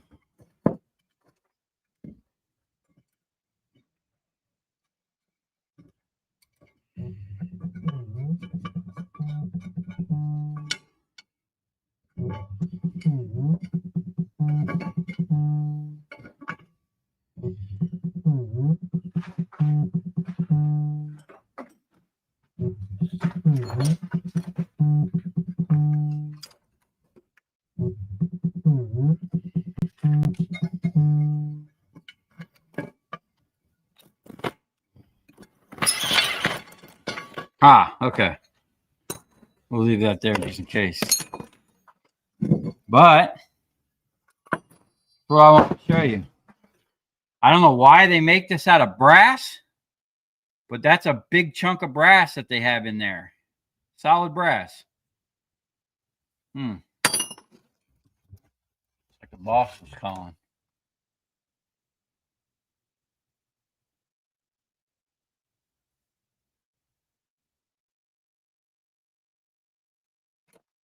One second.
Sorry about that. I had to take a call. What's up, Speedster Vlog? Laurent, what's up, buddy?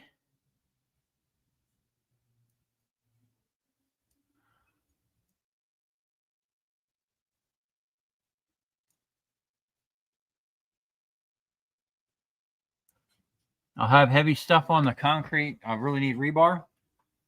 I got that wire mesh, man. I used to cut concrete, man, for a living for like 10 years. You'd be surprised at how many places just have a 3.5, 4-inch thick slab. And you'd be surprised how many places the slab was, I cut concrete out that slab was way thin. Like they were either skimping on the concrete or like on purpose, or the people pouring it just, didn't do a good job prepping. But we're going to have it 4 inches with a thickened edge, and you got 4,000 PSI, or this might be high strength, 5,000. It's high strength concrete. So when it cures, it'll hold up. It'll do what I need it to do for the time being, until I get situated. And I just brought over a bin. Oh, it's right behind me. Yeah, it'll be all right. It'll do just fine. I'm not going to be over here permanently.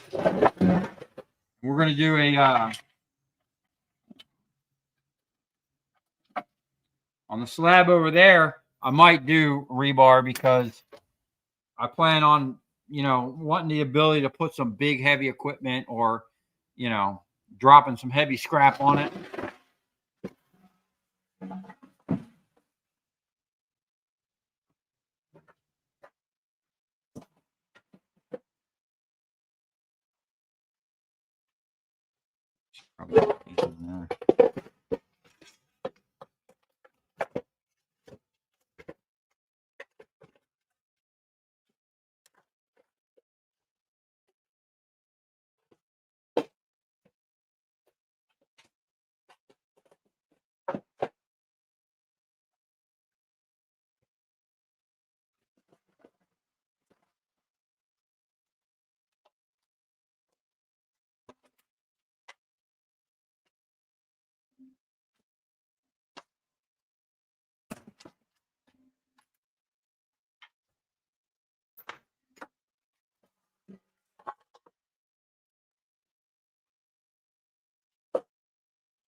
Can't get that brass out of there.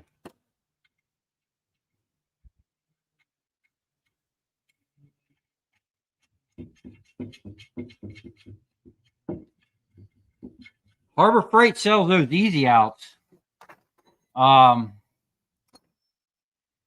They're really nice, man. When you got, I used to do tons of these lights, and that was the fastest way I found to get them out.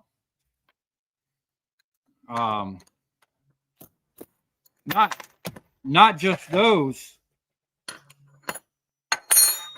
Sometimes you had to pull these out of aluminum, and rather than like cut it, let's start a brass pile. Rather than cut it or whatnot, it was easier for me to do that. I got to go find my other adapter because this one's getting annoying.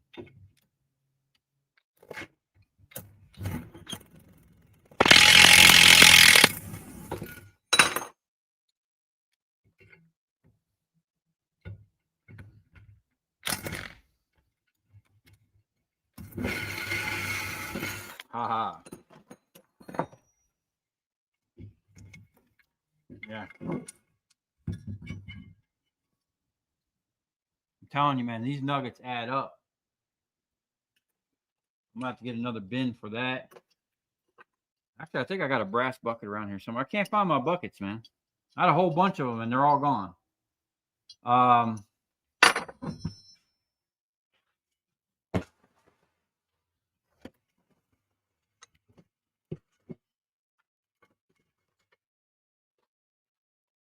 I might try to take that over to the wire stripper.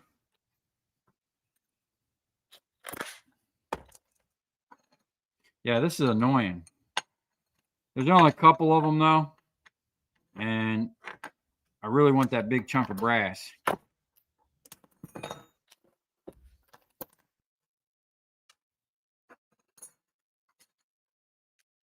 All right, I got to go see if I can't find one of these that doesn't keep falling off.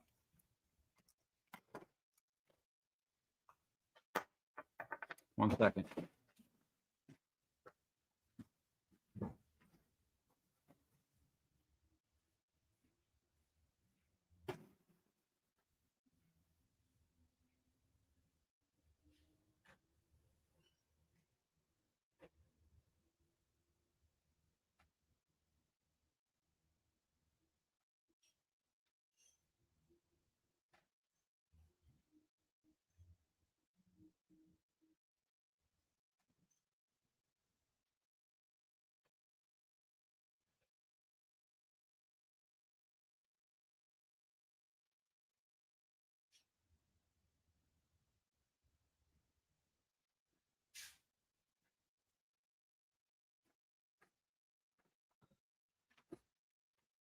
Okay.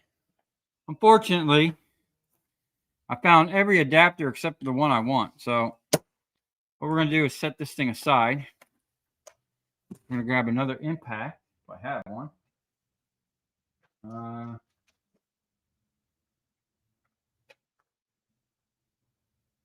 That's interesting. How do I only have 2 impacts? I had like 5 of them at one point.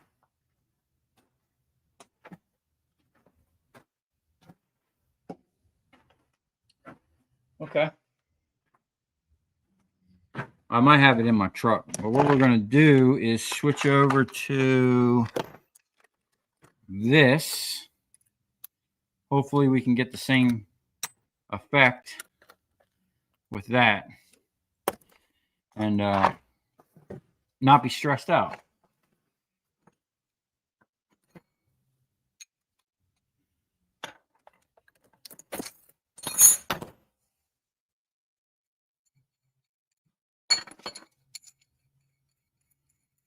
These little shorties, I'll keep those. If they're really clean, close to like new hardware, I'll keep it. If it's got rust and stuff on it, I really don't mess with it. I get so much hardware, and I know you guys have watched, you know, I have bins of hardware that I need to actually go through.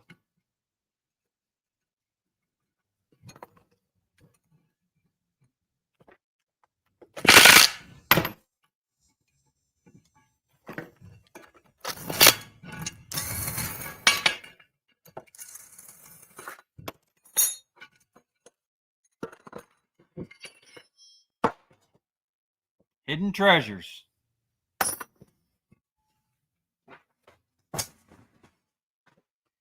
Okay.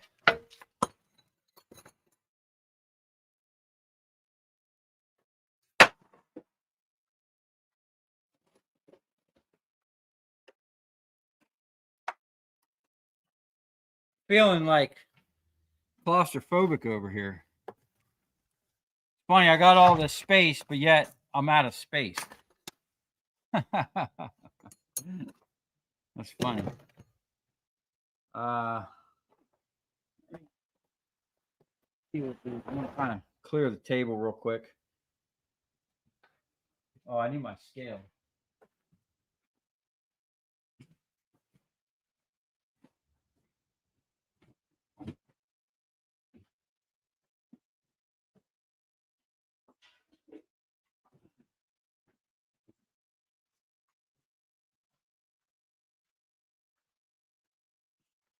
This scale is pretty awesome. This one's rated for 1 ton. I'm gonna put it over here.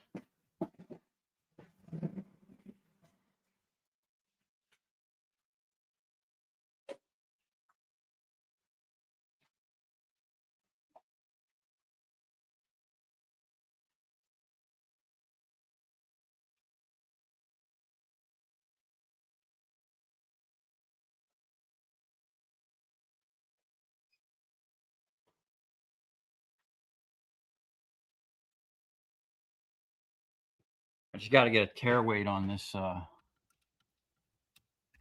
this drum.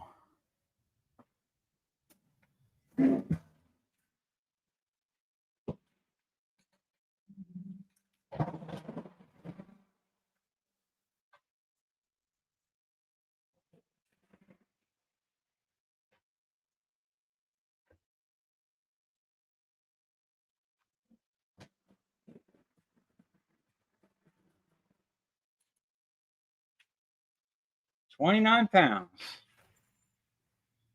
Okay.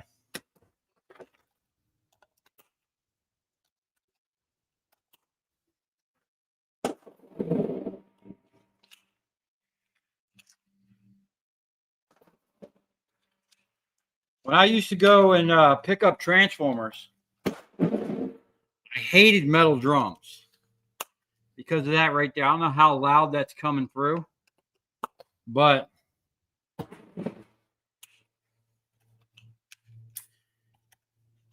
you know, I would go to a customer, be at their office most of the time. You didn't want to be back there doing this, you know, while they have their employees or someone's on the phone trying to do a sales call, and you're dropping, you know, 15, 20-pound transformers. You get, you know, I was always really considerate to them guys. I tried to not be there more than like 25, 30 minutes at max. If I could get in and out faster, you know. I was set up with my I didn't even have a trailer back then. When I was doing nothing but transformers, I didn't even have a trailer. And I would just back up, sort and weigh the stuff. I literally was weighing it as I was loading it. That's how I was set up. And, you know, inconvenience them as little as possible, pay them as much as you can, and, you know, make them happy. And for a while there, it was a good gig, man. The Transformers was a really good gig. Unfortunately, even though I had like 10 really good years with them, I came in on the back end of the Transformers. All them guys, man, they were always like, man, where were you 20 years ago when we started doing these?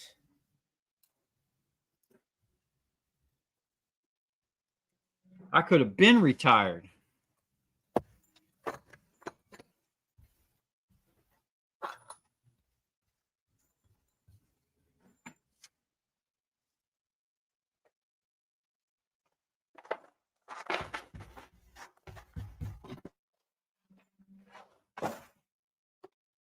Okay.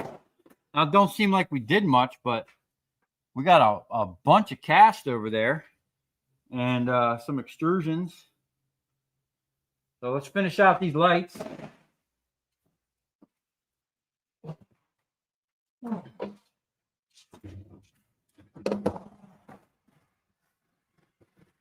Things get heavy, man.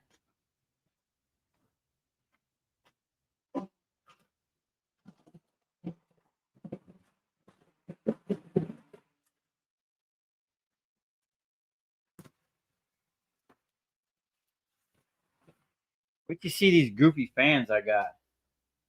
Well, they're not goofy. They're just weird. It's like a retro fan or something.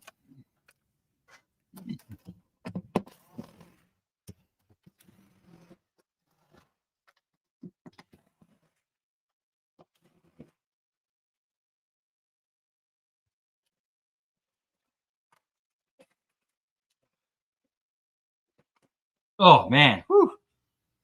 See this?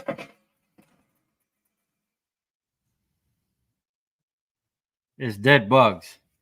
You guys are glad you're on the other side of that camera because they stink, man. Whew. Man, sometimes like dead birds and lizards and we got a transformer in that one. We got a little daily bonus. This one too.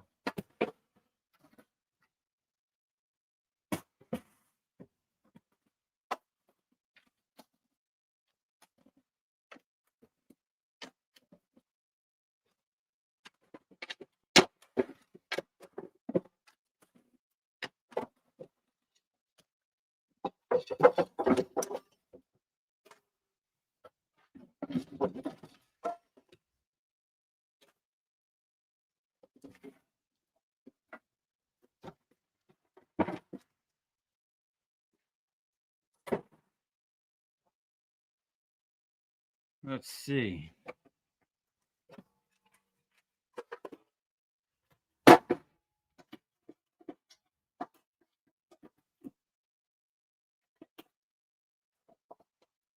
Look at all the goodies in here, man. One's loaded with all the good stuff. Now this right here is why I like these.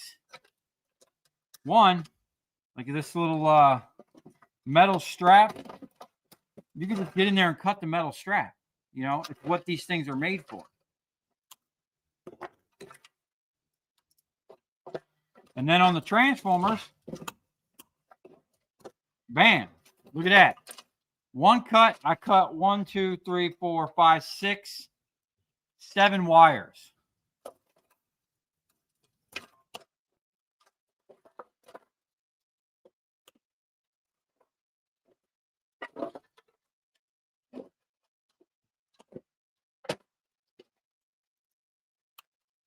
Hurry up and get this one off my bench, man. This thing stinks.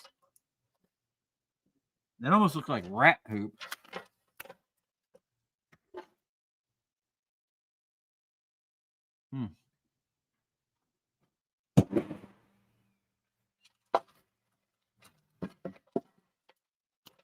Yeah, definitely definitely be wearing gloves and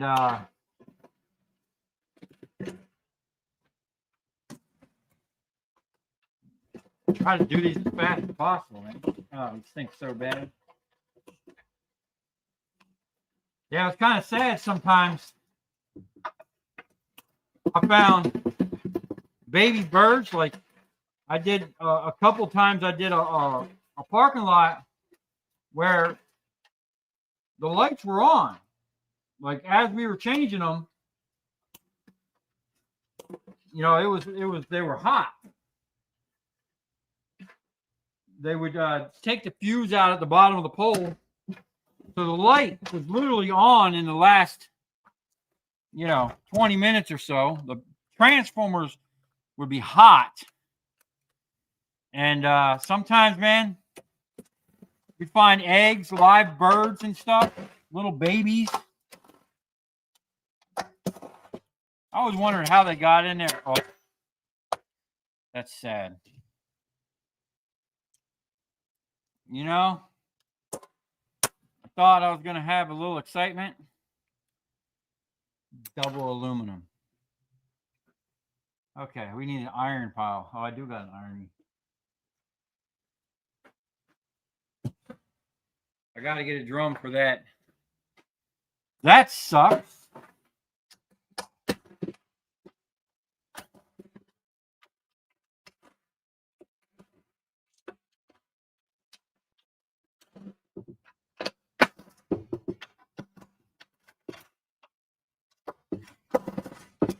The other one looks like it's the same manufacturer.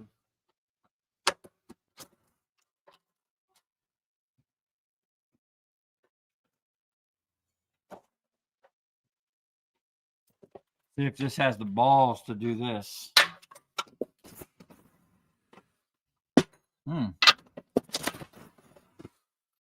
Okay.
Now I really want my things. This is kind of annoying.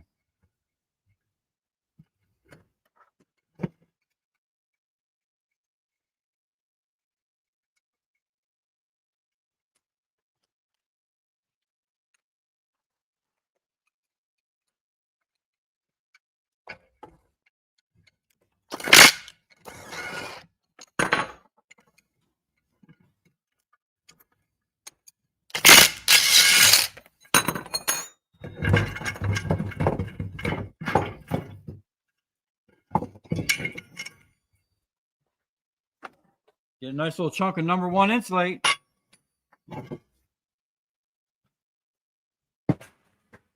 I think it's at where's my thing? #1 insulate, 310 a pound. Those are pretty good numbers.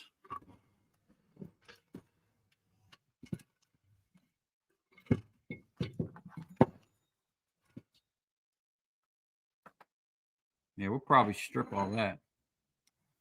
I should do this down there by the vise. It would make this a lot easier.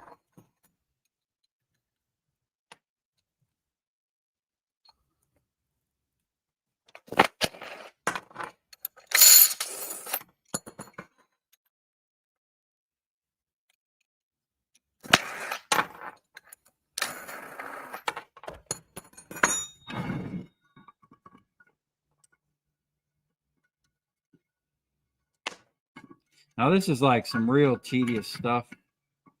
I don't know if I would do this all the time. I mean, it kind of adds up. I think brass is up there over two, you know, I think it's well over $2 a pound.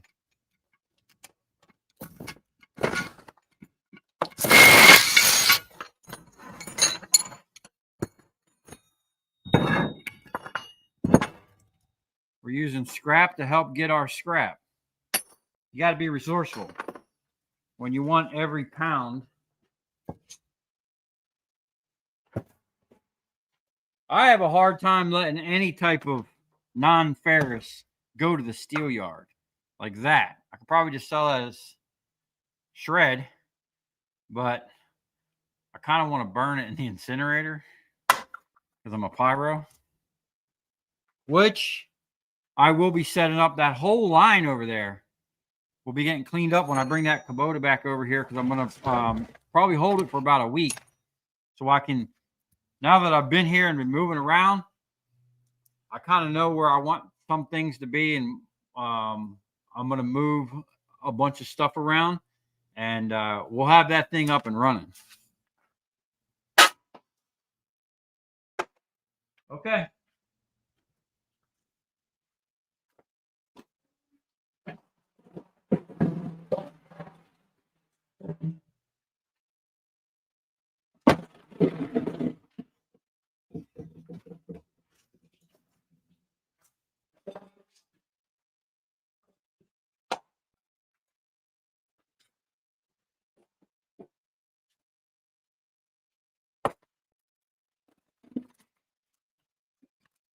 Look at this light.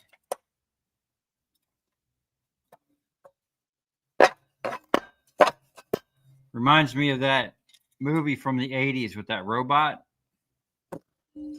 Johnny Five or something, whatever that was. So that's almost that's probably an extrusion. That's a cast. See, stuff like this, I ain't gonna spend much time on this.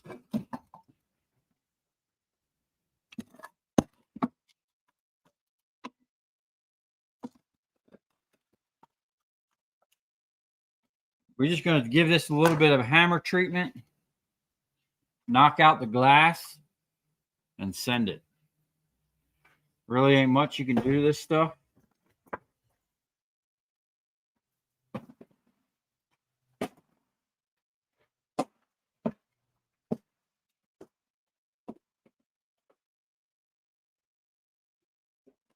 Let's see what we got. Oh. So, these stupid corn cobs. I really don't like them. Oh, they're way down in there. Maybe I can get it with this.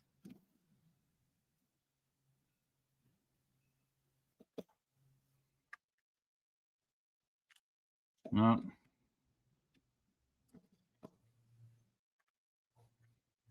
Too fat. Okay. These things are actually, that's extruded aluminum. What I've been doing with these is I'll set my jawl up. I got a whole bucket of these somewhere. I cut this end off right here. I don't know why that, I guess the sun's blowing out the camera. I cut that off. I sell that as dirty brass. I make another cut right here with the jaw. I sell that as a ballast because it's exactly what it is. It's an electronic driver. No different than what I've been throwing in that drum. Okay. It's all the same components. And then the rest of it, I've been selling as cast because once you start cutting it up, you can't get the screws out of it. But it's a shame because that is a high dollar extrusions. So I put these aside. Somewhere I got a whole bin of these. We're just going to, I'm just going to put it over here for now. Find some more of them. I'll do them all at once.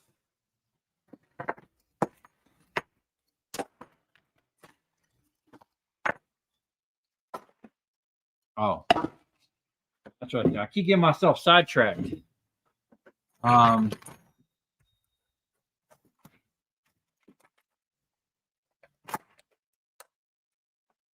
just going to pull this out.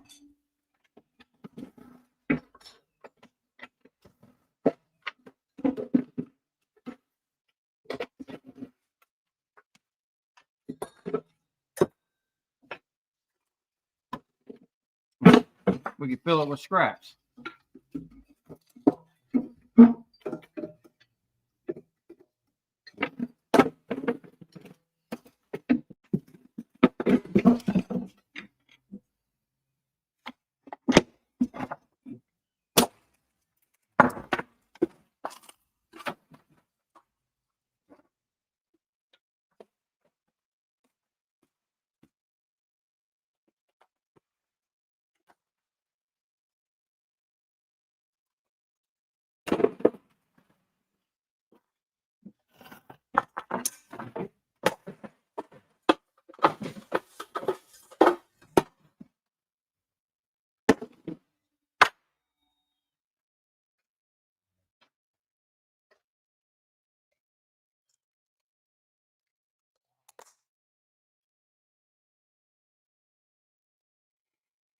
A lot of time those right there is a cast aluminum. Now the newer one, just like everything else, I'm finding more and more plastic, which really sucks with everything.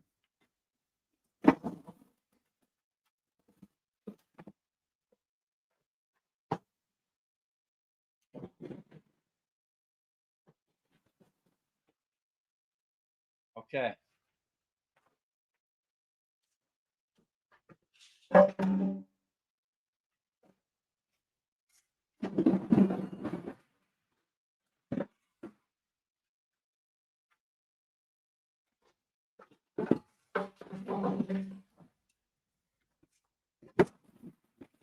Woo!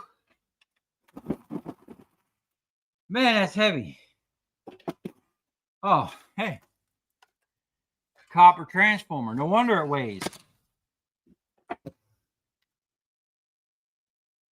Dual volt HID lamp ballast. We might cut that open. Junk.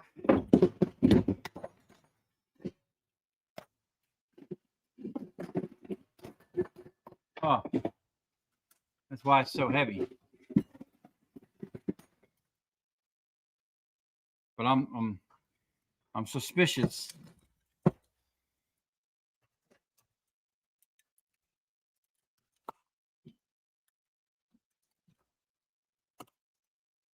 Straight cut. Well, I love them. Yeah, this one here, I'm pretty sure. I don't know. Hold on.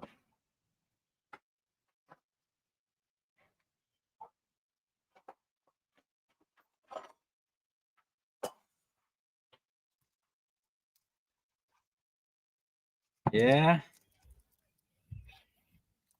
Yeah. Double aluminum. I can usually tell. I've been doing this so long. By the weight. Even as big as that is, it definitely a big difference between copper coils and aluminum coils. And just the look of it. Over the years, I've come to notice, you know, which ones are aluminum.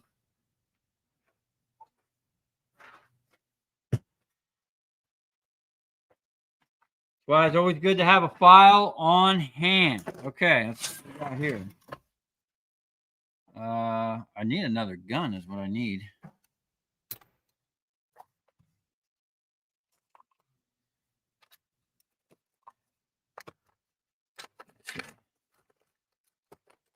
I like running extensions. Sometimes the extensions aren't good to have because you get a lot of flex in them. It does deliver all the power, but for all this stuff, it's mainly good. Keeps it out and away. Now I know for a fact that this one here is going to be copper.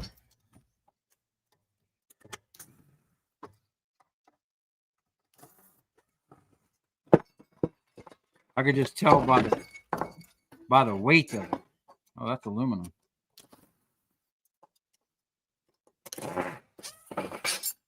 So is that. There's definitely some micro scrap in there. A little baby piece of aluminum. Hey, it all adds up. 66 cents a pound. Bam. I can tell. That's money. We will set that thing up later.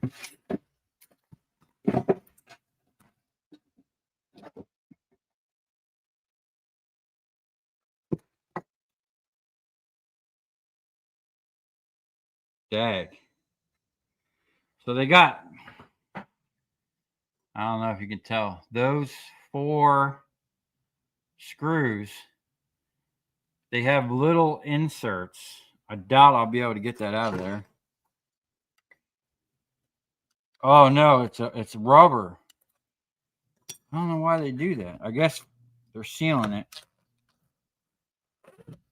But don't let you get on it. All right. I mean, if it don't want to come out, we're not gonna force it.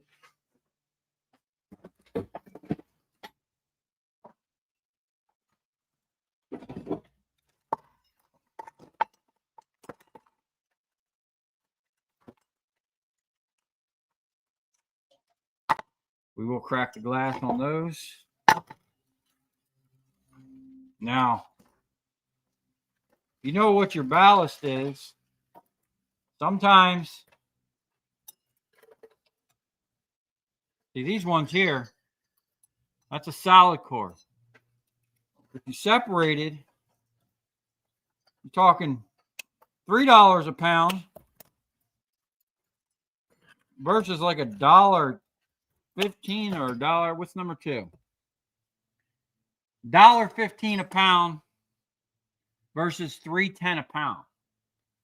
So I keep an eye out for that.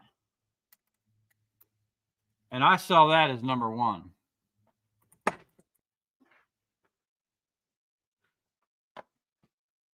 Now it's hard to tell, like when you got a whole barrel of these and you're just cutting wires, it's hard to tell to kind of pull it out, but it's almost worth it. at almost a $2 a pound difference, you know, that's today on 10 pounds, man. That's an extra $20.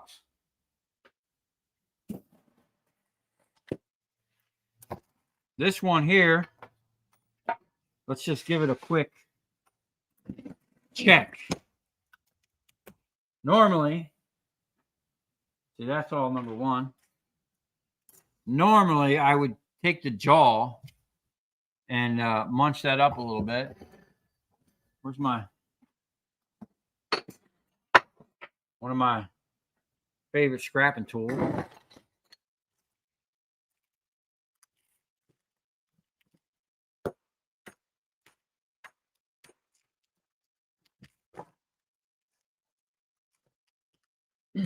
Yeah, this is much easier with the jaw.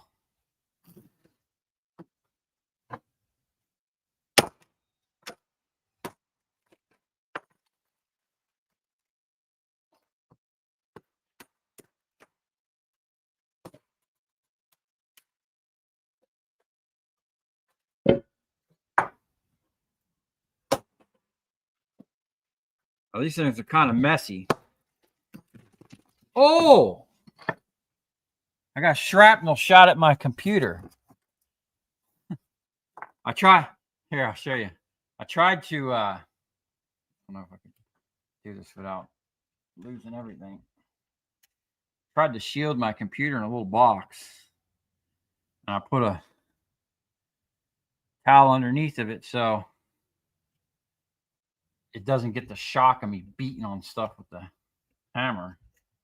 I don't know if the computer survives the live stream. That'll be good. I bought that computer years ago. With my YouTube money, one of my first really big YouTube checks. Well, not big. I mean, compared to scrapping, they're not very big. Wow, this is interesting. I've come across these like this before. This is straight up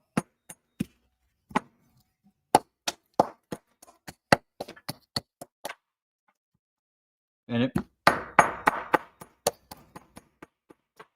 it feels like copper. This is a straight up transformer, not what I would call a bastard or a. This is like those transformers I just pulled out. See if I can show you.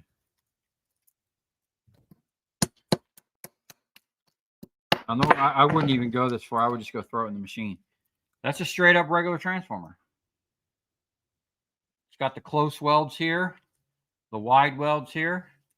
And I'm not even going to check it because I can tell. Well, I'll check it just to show you guys.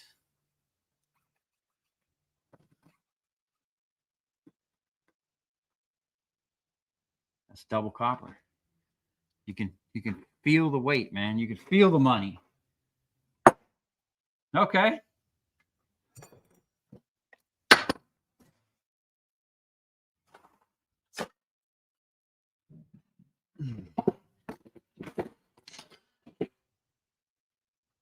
Probably going to have a stack of these by the end of the day.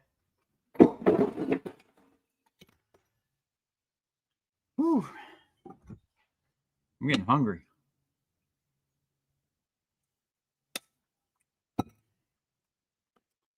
Take a little snack break.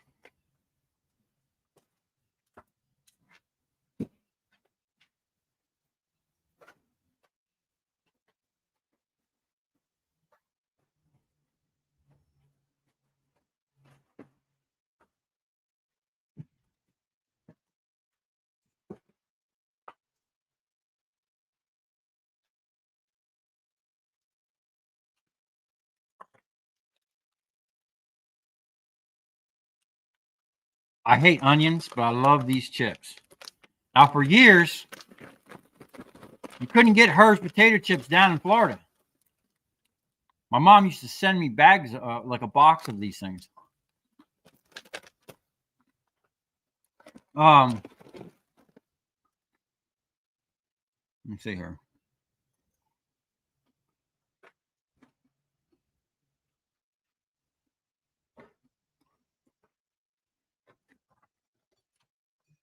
You gotta be careful about touching the glass. I've popped these before and broke the whole top off.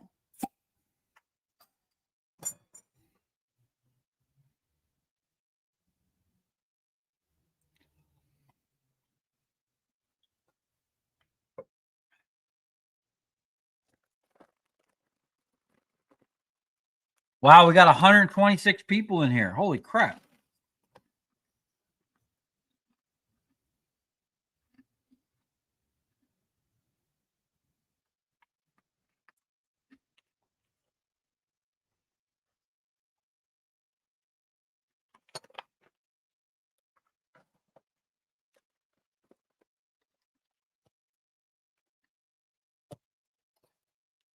Let's see who's in here.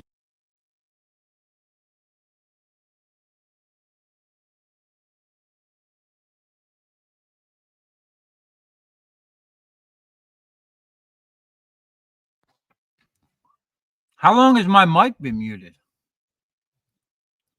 Oh, maybe when I hit it with that thing.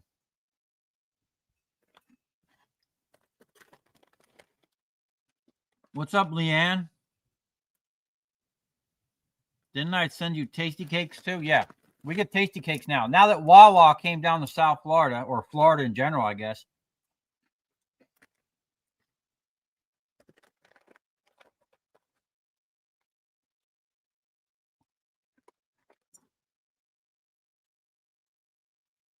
I got a stool around here somewhere. I should sit down for a minute.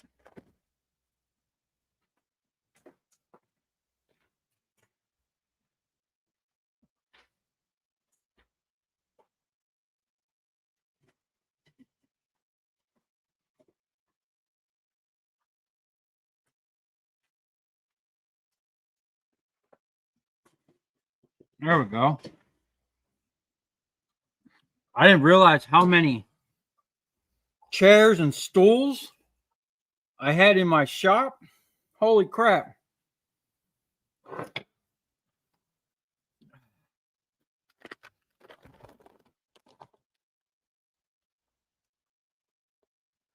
Oh, the mic isn't muted? Yeah, it just showed me a notification on here.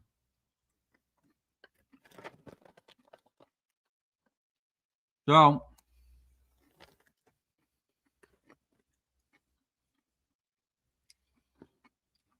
how's the video feed? Is it glitchy at all? I'm running like 120 feet. Or is it 150 feet? I don't know. But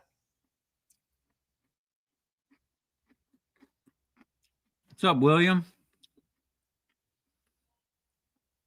I'm running 120 feet to the house on like a Cat 5 cable or whatever it is.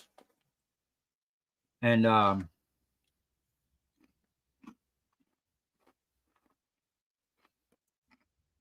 have that Wi-Fi extender thing. It plugs in and boosts the signal. But I think I can actually plug into it. So I can mount that here, like outdoors. And then I can plug a hard line into it. Or at least I hope I can. If not, I'll have to get a splitter. But I like when I'm hardwired into the internet.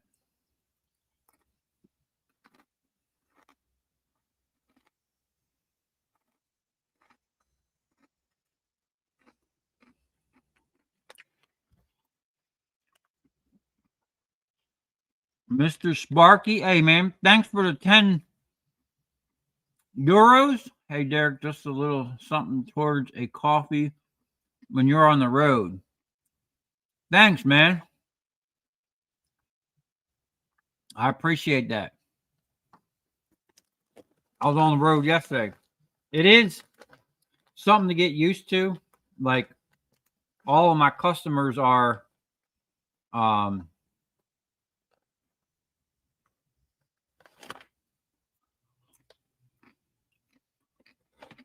the distance.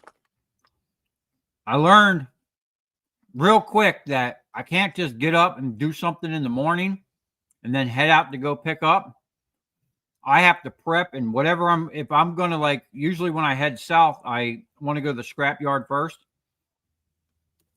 I have to have my stuff loaded the night before. Oh, and for the person that asked the flavor, this is mandarin orange.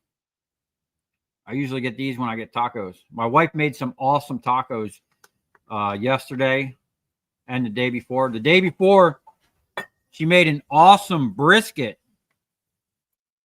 And then I had brisket tacos. And then yesterday she made shredded beef, you know, because we had like a whole taco bar thing going on. And I'll eat, I'll eat tacos every day. I haven't found a taco spot around here that I like yet. But down over in Okeechobee, which is a little bit away from here, I know 2 excellent taco spots. Palm Beach County, I knew all of the taco spots. Hey, what's up? Dude from Tampa.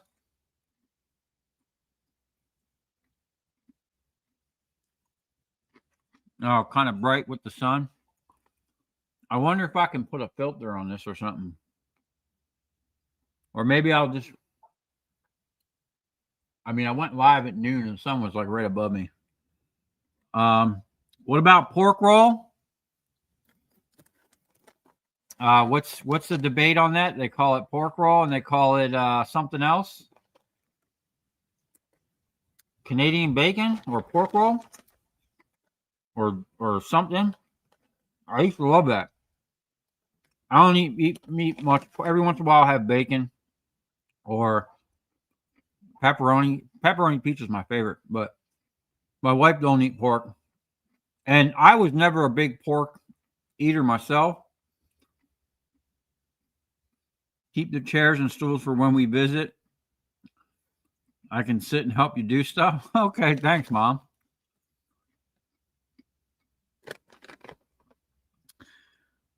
Sam, what's up from Boston? Dag. Hanging in there, having a scrappy day over here, man. Tons of scrap. I probably blew through a good third of that pile. I'm trying to knock out all the random stuff that's, you know, that's all different. And then I'll get in on that stuff that's all the same. That'll go really fast and add up really quick. I'm going to have to bring over another bin.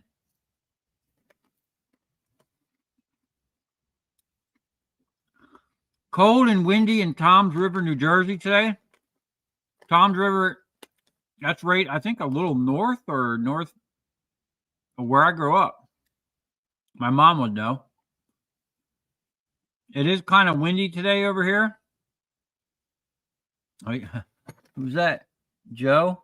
You had tacos yesterday? 10/7, my birthday also. Wow, well, happy belated birthday. Thomas, there you go, from Tampa. Thanks, dude. Those bolts on the chair, they don't hurt.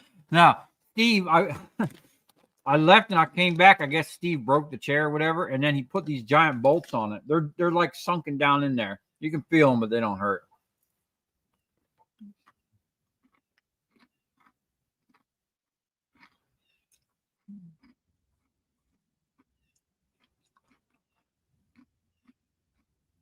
Oh, yeah, pork roll and Tyler ham. There you go. That was it. I knew there was something. There's a debate on what to call it.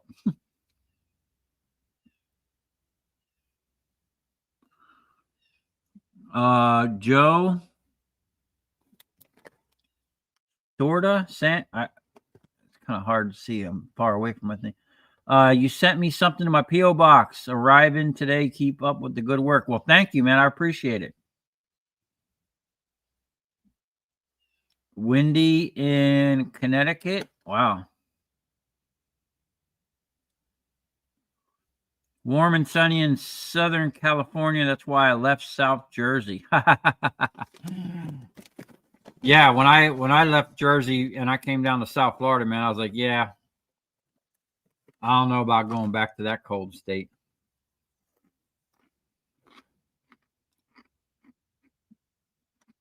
Man, you turned 79 yesterday and you're still scrapping. Well, happy belated birthday, dude. See, man, you're out there scrapping at 79. I've seen people that are like 59 that can barely move. You just got to keep scrapping, man. Keeps you young. Must be all the copper.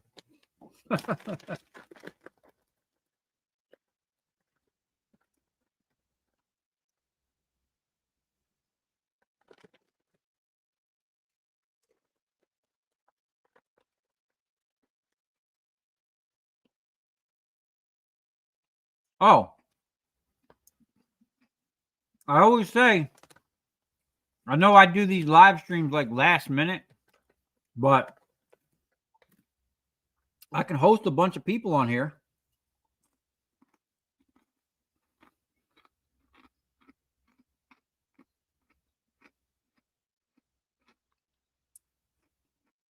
Dang, you got an artificial leg?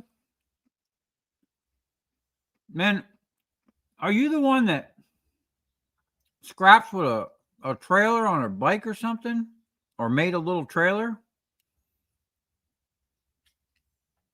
Am I thinking about the right person? There's so many subscribers that it's hard to keep track of everybody.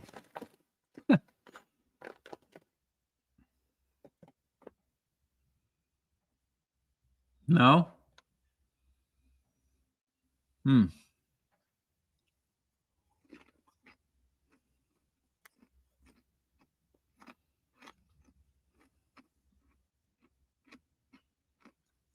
A bag of chips for lunch? No. This is just an intermediate snack. My wife made some I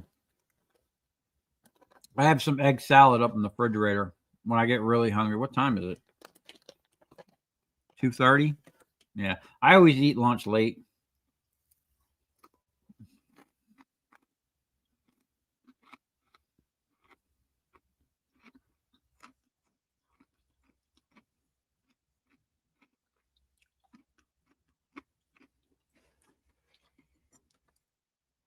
We saw on YouTube a nonprofit in southern Florida that recycles glass to restore wetlands.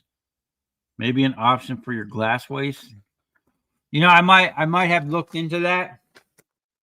I don't get nearly as much glass as I used to. You know, it's crazy. I had a bunch of customers, you know, and they never, thank God they never had it at the same time, but pretty much once a month, sometimes even twice a month, I would have a customer call me for like a whole parking lot retrofit. And it was like that for years. So once a month, man, I get a ton of lights and ballast and aluminum and extrusions and all the good stuff, right? I swear it was like a light switch, man.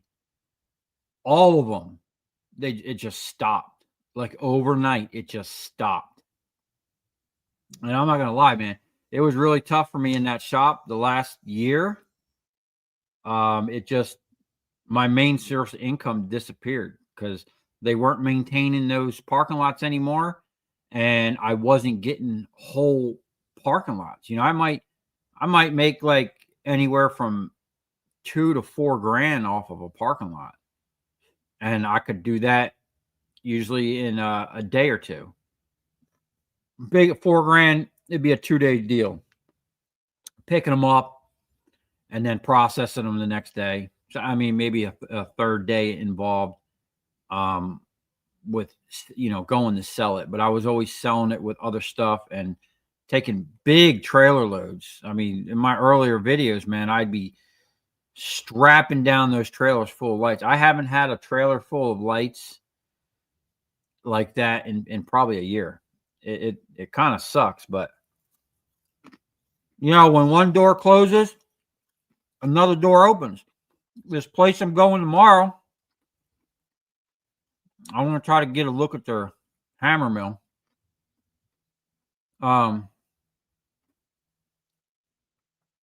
They don't have their hammer mill doesn't have the capacity to do big motors. So, I just need to really ramp up my hydraulics over here. I went and seen my buddy. I hadn't seen him in a long time, probably 2 or 3 years, and dropped off the hydraulic cylinder to him. And he's got some cylinders in there for sale. I just don't think they're big enough for what I need. I might buy, I think he said he had one small ones for $50 that had like a 10-inch stroke. It might be good for that little thing I got.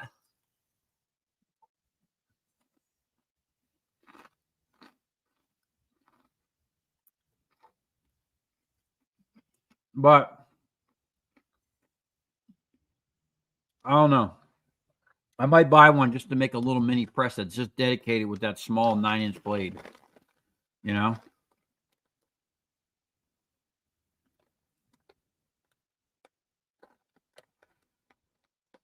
Live feed saves time on editing. Yeah, but there's a lot of stuff. It's fun getting on here and talking to you guys, but like I really want to crank up my stereo for one. And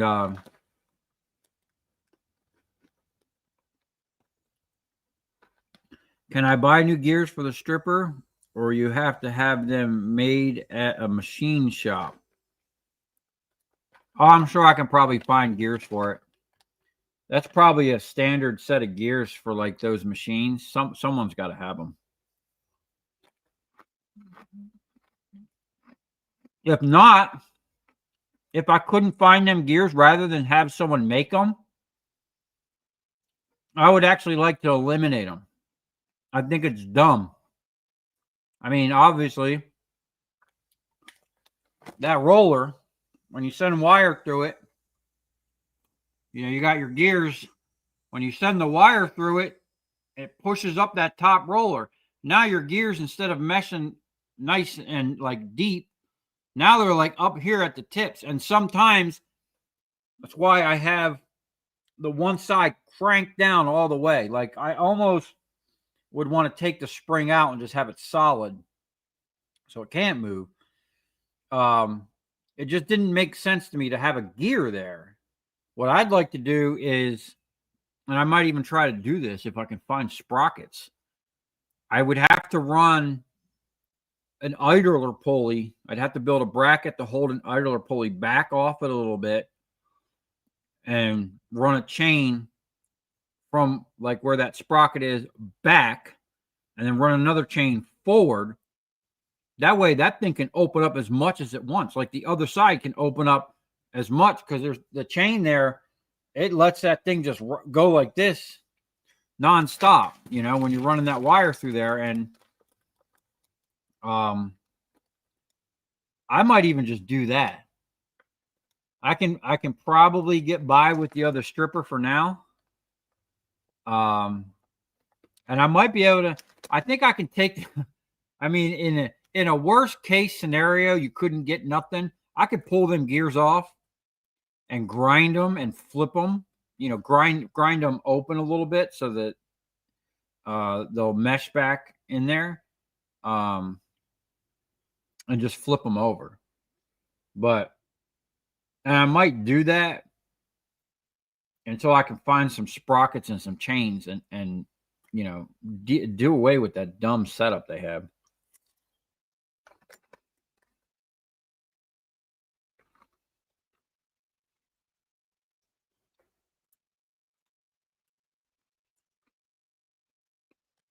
Yeah, I need to take that wire. I literally, in the video last night, said that it's time to take it apart.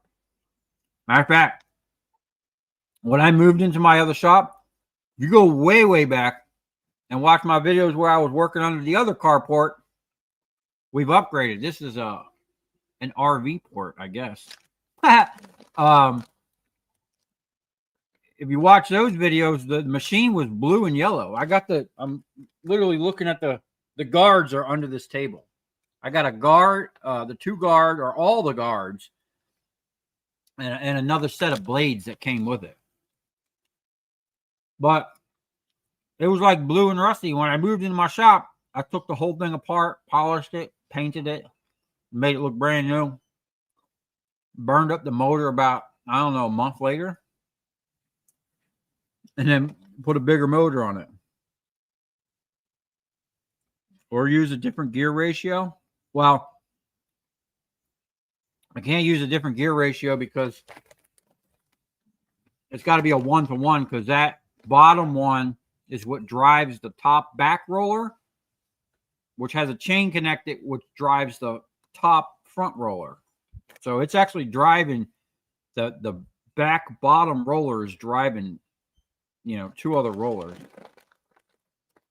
It's a weird system, but bicycle sprockets, I don't think they're going to be strong enough. The chain that's on that thing there is more of an industrial chain. It's something you find on a lawnmower or like a riding tractor or something.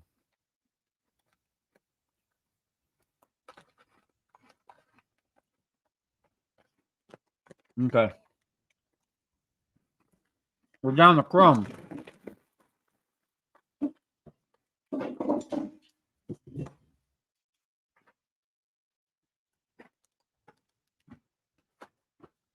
Enough sitting around. Man, if my wife was here, every time I sit down, she comes over and finds something for me to do.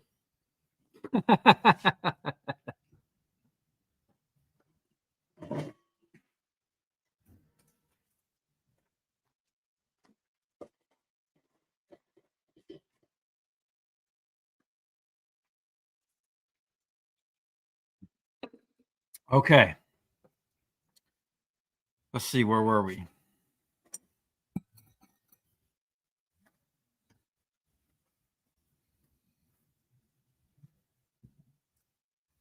Adam W. Thank you for the gloves, man.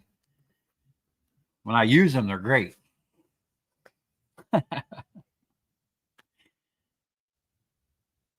Oh, these ones, they're nice. They're a little tight on me. You sent I think the first time you sent double X. These are extra large. After you wear them a while, they're good. They actually work pretty good. I like them better than the bigger ones. I use those like very rarely do I use them because it's hard to feel anything with it. I like to just work without hold on a second. I like to work without gloves. I like to feel everything, but hold on 1 second. Sorry, guys.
Sorry about that.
Man, that cast pile is getting heavy.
Sorry about the sound.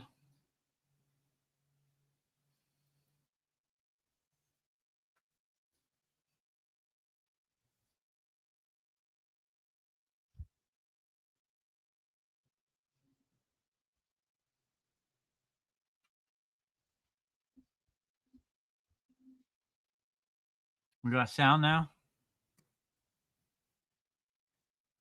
Oh, so I don't know if you heard, but this is an LED. So this isn't that old of a light. I've never seen a fan light combo.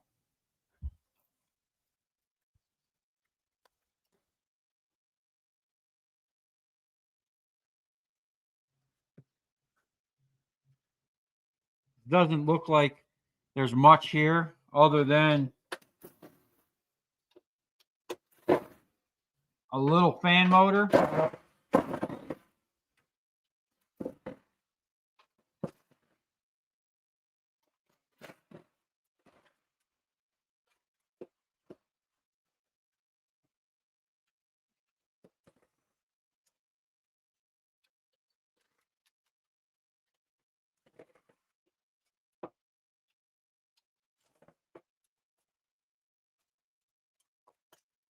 Huh.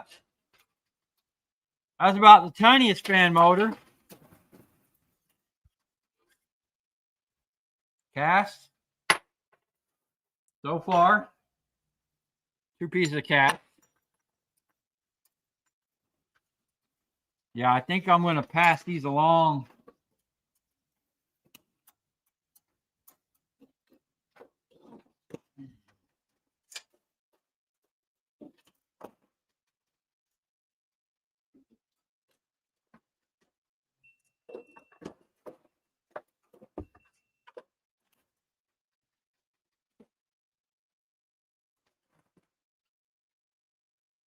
Wow, there's just layers and layers of screws.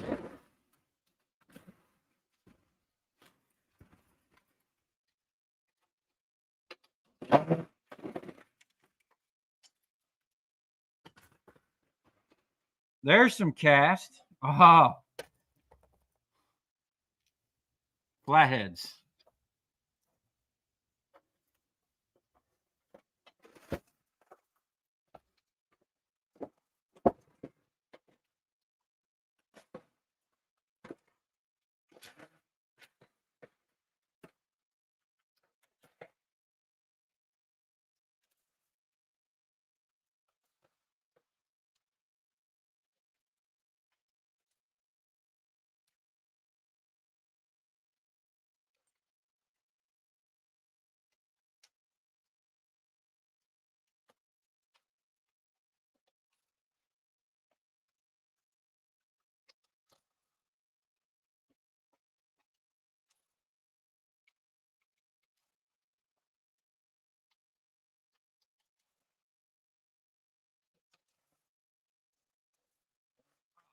Of course, we stripped the last one.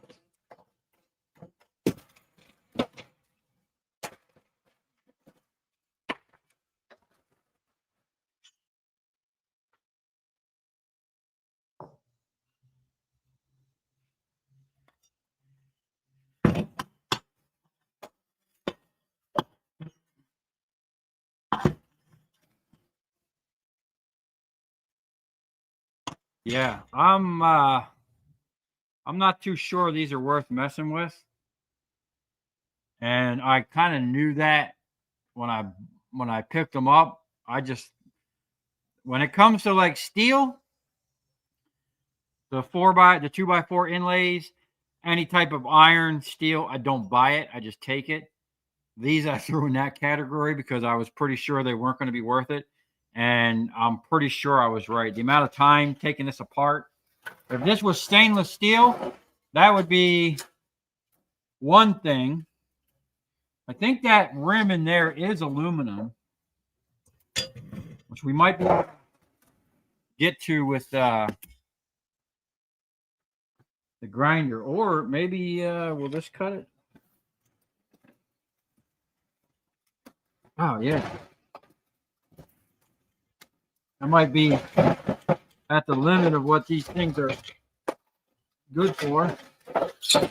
We just break it off.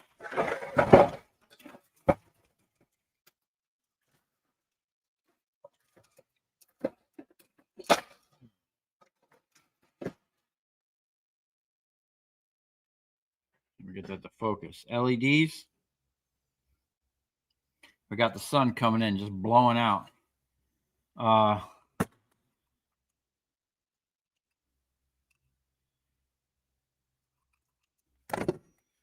Okay.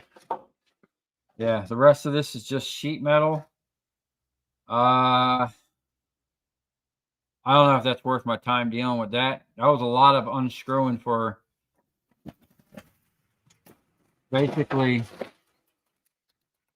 two very, very light pieces of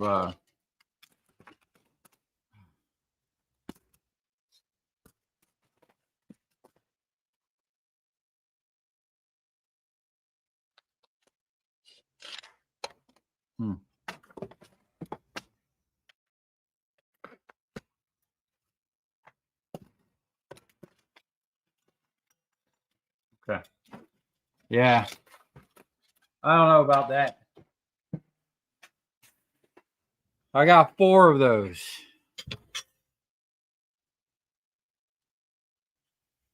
I mean,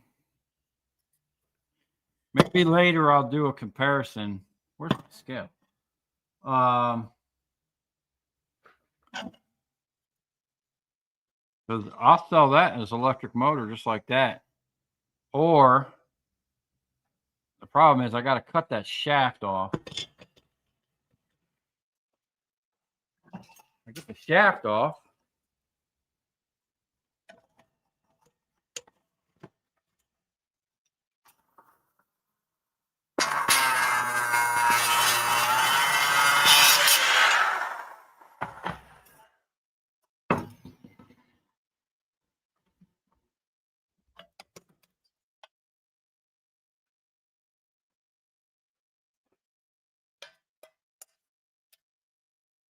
It wasn't even really worth it. That's all iron. But I can at least get this cast out of here now.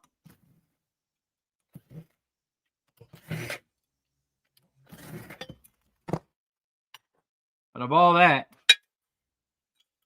3 pieces of cast, an electric motor with a dimmable LED driver attached to it. I'm not sure that that's worth the time.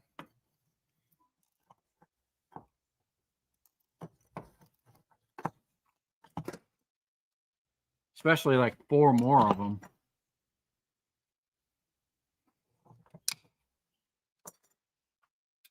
Okay.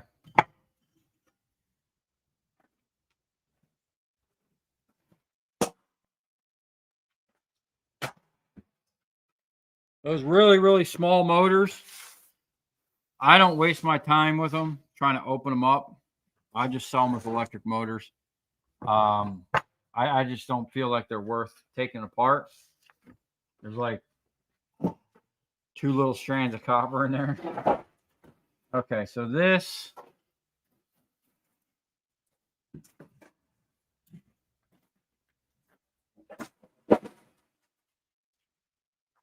Oh, wow. There's actually 5 of these. Yeah, I don't think I'm going to take them apart for that little bit. I don't know. I'll think about it. I want to get back onto some cast.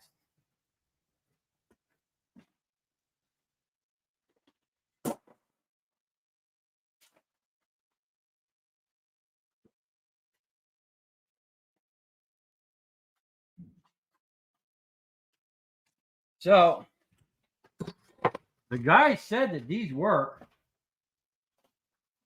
They just took them down to put up newer, brighter.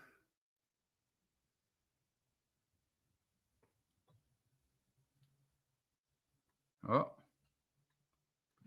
we had something.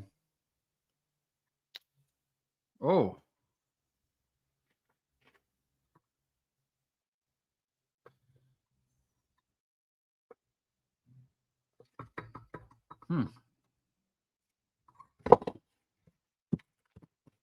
That's interesting. He wasn't lying when he said they worked. I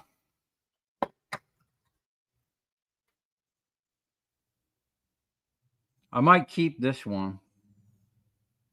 So I had a nice Cree, which is an American-made brand. And when I had that table set up over there, I don't know how it wound up on the table. It might have been sitting out here somewhere, and then maybe someone thought it was scrap. I don't know. I don't remember putting it on the table, but it wound up on the table. And then I seen it in the scrap bin one day. Dakota scrapped it. And it's my fault for not, it's 100% my fault for not separating, because I would just tell him, hey, man, go clear that table or go scrap whatever. So I'm pretty sure, he didn't know, but that was $1,000 light if you had to buy it, that I had gotten from one of my customers. Now I got a bunch of them. I got a couple more of them in there, but yeah, I seen that and I was like, oh man, I'm like, what an idiot. Like, I'm an idiot for letting that happen. So I'm going to keep this to the side. I'll keep one of them. We know this one works. I'm going to fire it up at nighttime. Maybe I'll do that on the regular video that I'm shooting. And yeah, anyway, we're just going to keep on scrapping.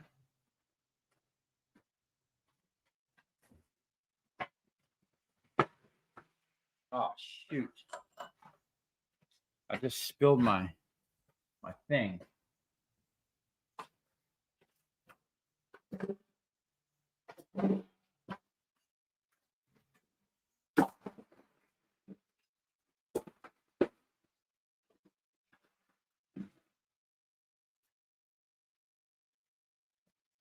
There's a whole bunch of these. They probably could be sold, but we ain't got time for all that. I hope we can get these out.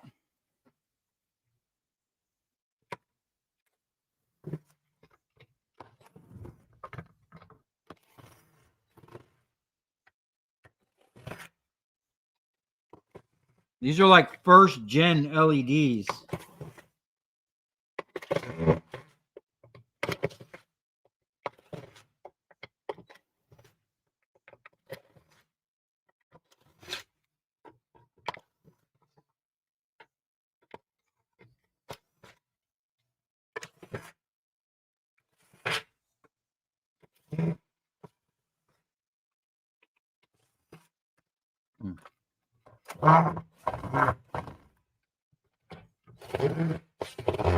These things are always such a pain in the butt, man.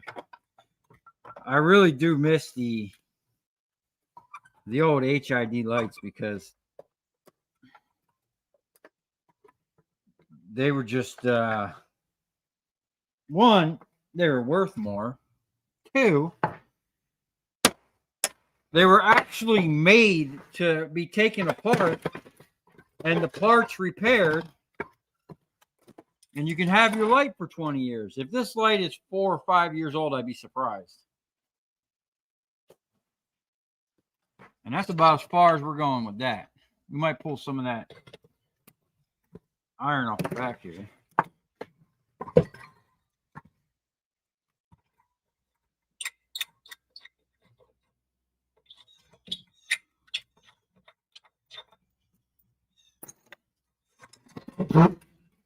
Yeah.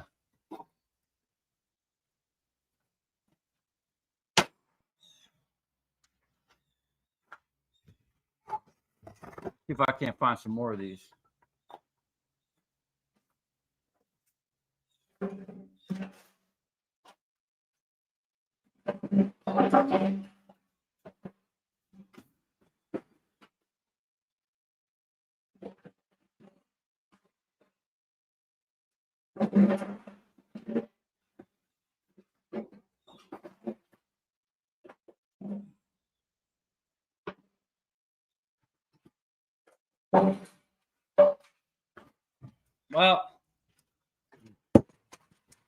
I didn't find any more of them. They're probably buried.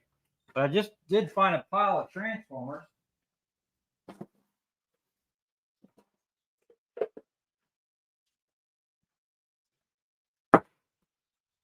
That one I know got copper. That's a double copper.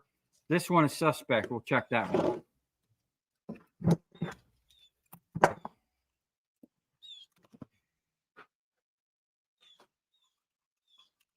Thing's been acting funny ever since I cut that metal. Now it's hanging up. Not opening up all the way.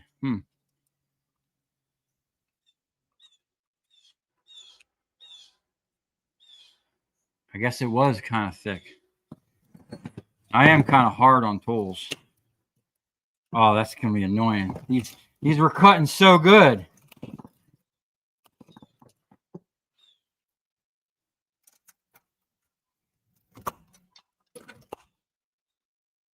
Can't use your tin snips to cut tin, I guess. Okay. Looks like we might have one copper, one aluminum.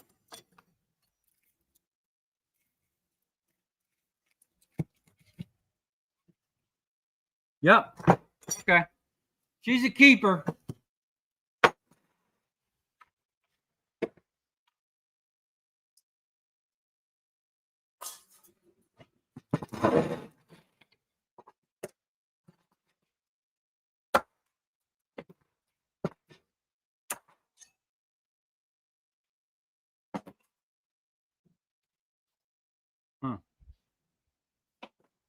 Can't knock this out.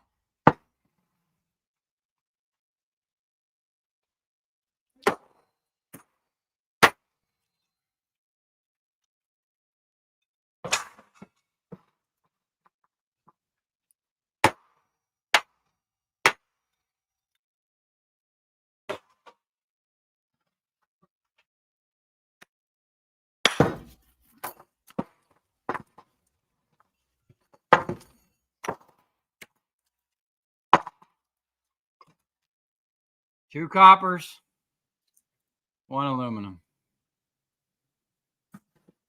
And that copper weighs too, man.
That one's gonna be tough.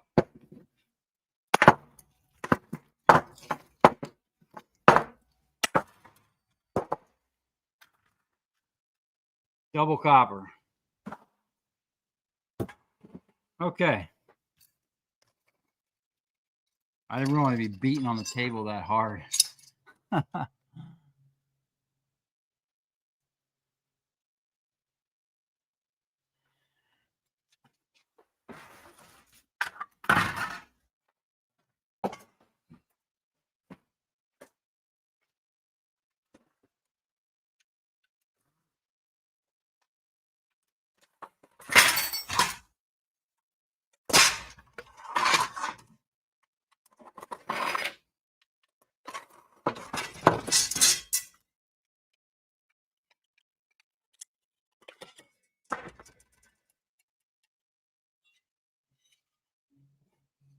That's all aluminum.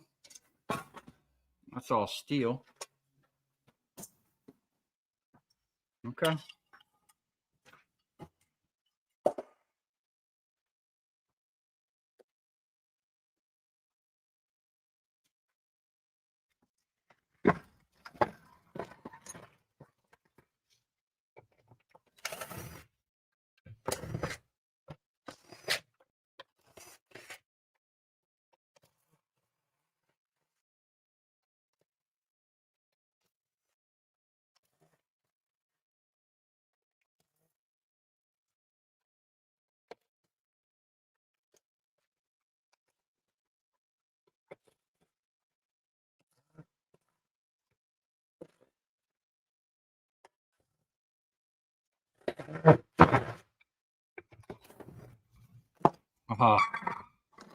We got some corrosion,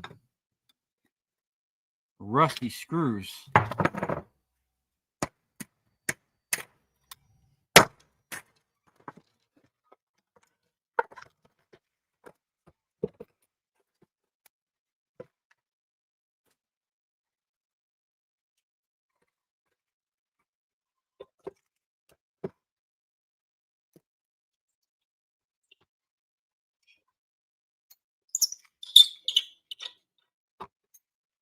Clean enough for me.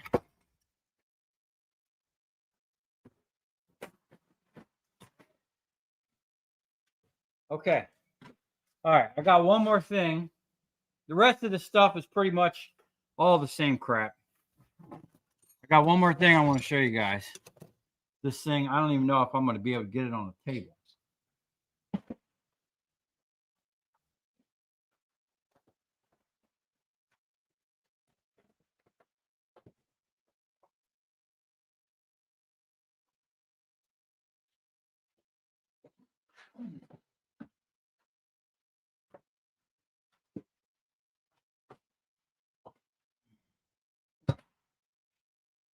Probably going to have to scrap this down on the ground. Turn this a little bit. This is some type of fancy decorative light. But man, this thing is heavy.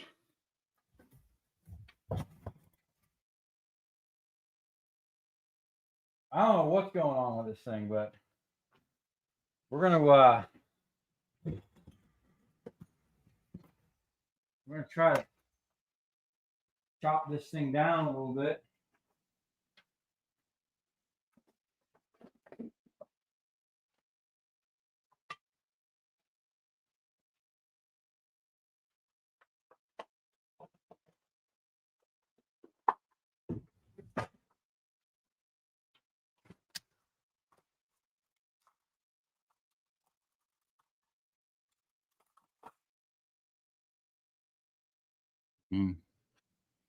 That might work.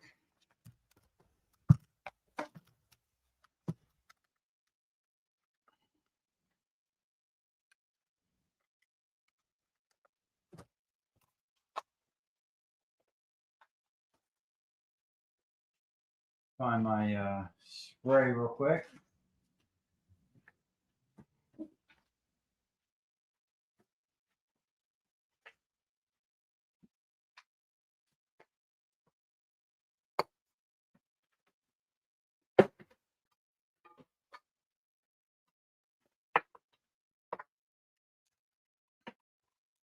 So I found one cut in aluminum.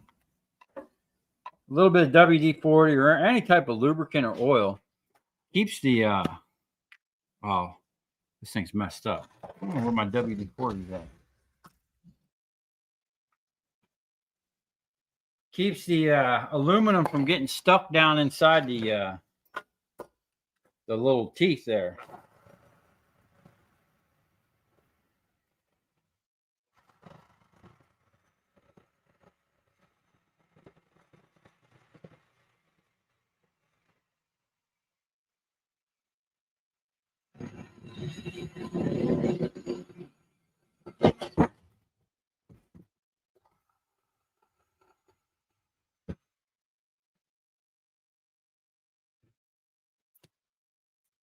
Oh, oh, nice.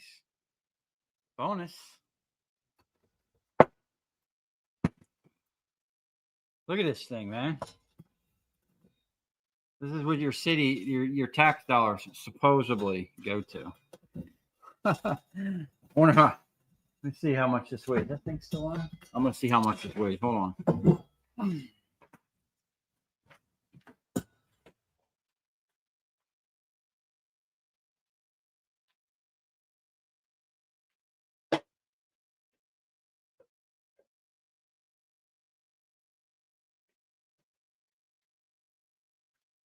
Man, this thing weighed like 49, almost 50 pounds.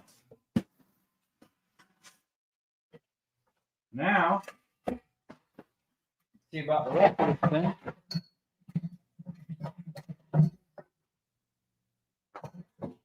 Whoa. Pretty sure this thing almost 120 pounds or something crazy like that. Uh-oh.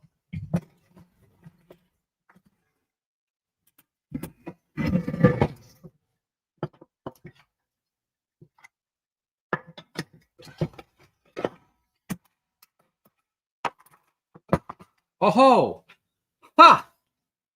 Man, this thing's got a bonus in there. I thought this was an LED.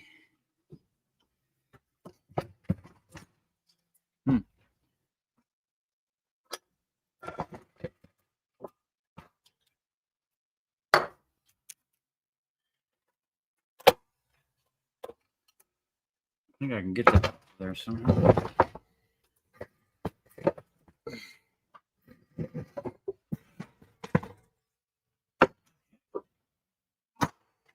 A little easier to manage. Ah, that's an old HID.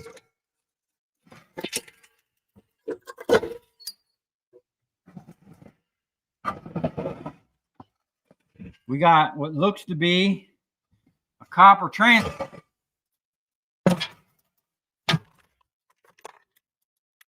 We're gonna need a big extension. Ready to rock and roll.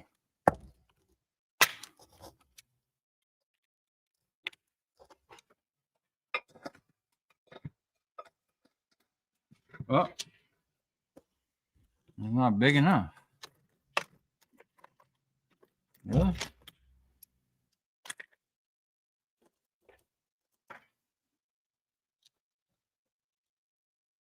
I think that's it.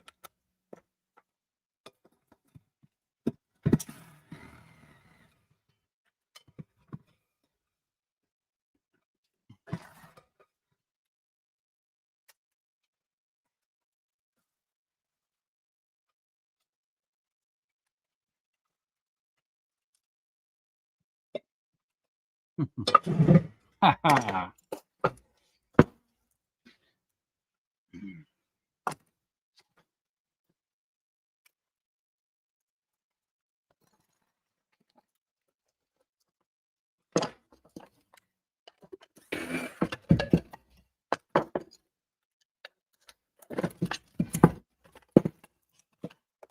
Just fell out of there.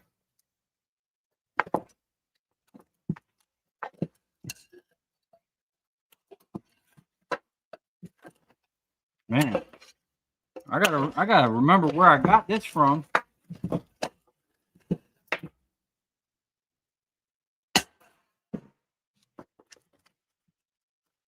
Where the heck did this come from?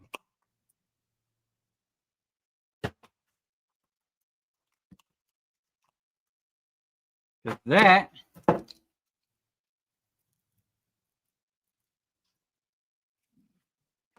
feels like double copper. Yeah. That is a nice light, man. I'll tell you what. That was probably super expensive to buy. I'm gonna put our extension back on.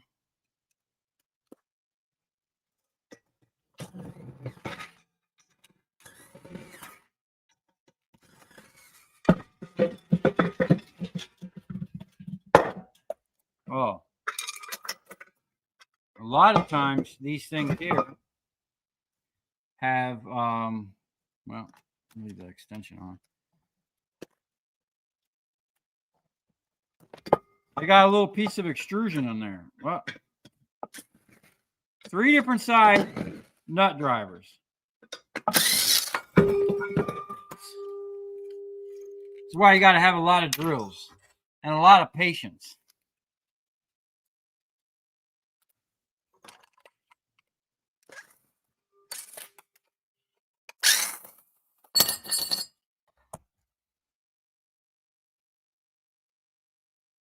Piece of extrusion, but you got to get to it from this side, which this thing is busted off.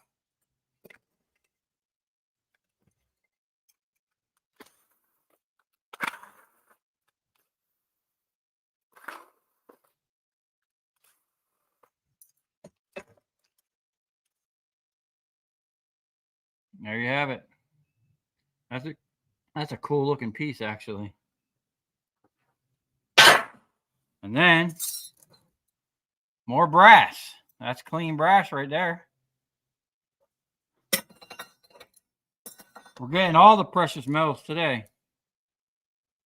Those might even be brass screws.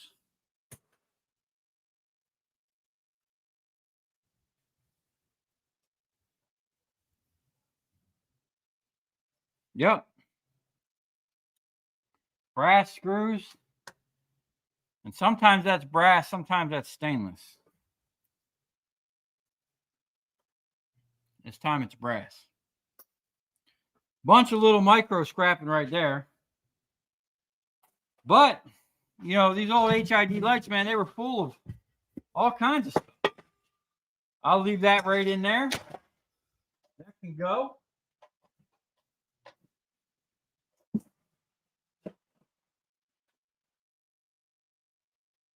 Then we just got to deal with this.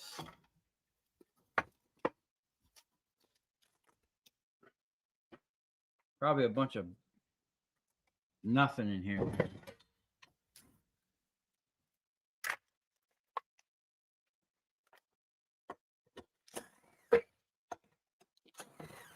I feel like I can scrap from across the room with this extension.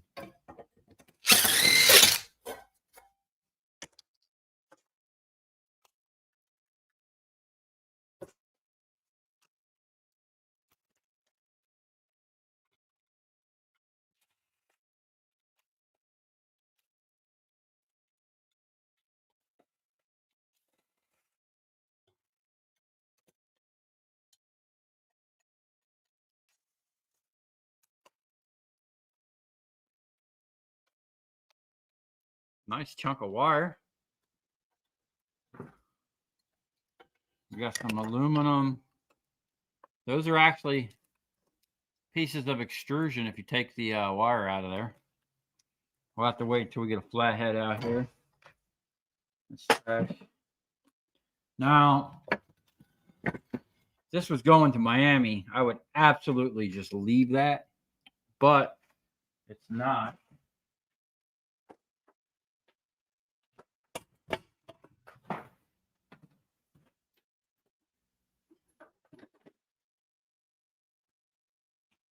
Already got my thing out. Let's try this. This might get it. Might not have enough power. These are lock nuts too, nylon. Wow, not enough power, but it sheared the U-bolt right off.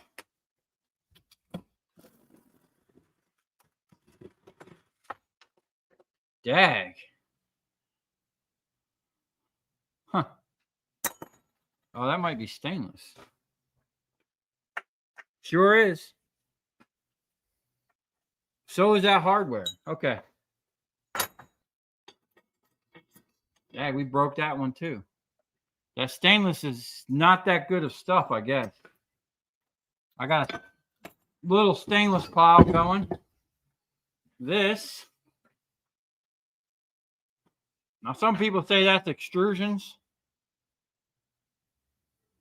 I know they buy that as cast usually down. It's like it's not the 6063 or whatever the high grade is.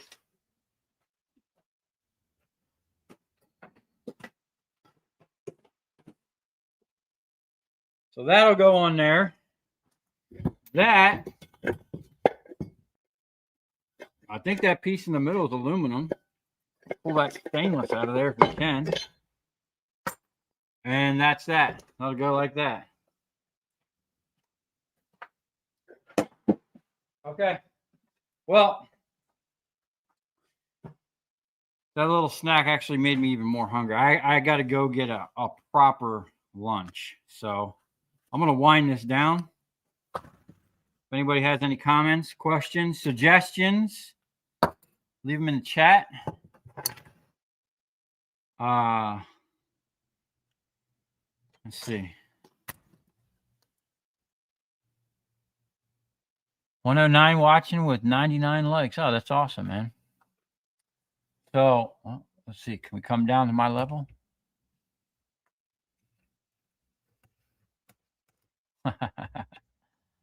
Okay. Let's see. Is Silverlicious in the house? I don't know. I haven't seen him. What's up, Super Rashid? What am I dressed up like? Derek the Scrapper? You need a screen so you can read chat while you're streaming. Yeah, there's a big TV over by the up at the house that came with the house. And also I have another TV I brought from my shop. I got to plug in and see if it works. Greetings from Denmark.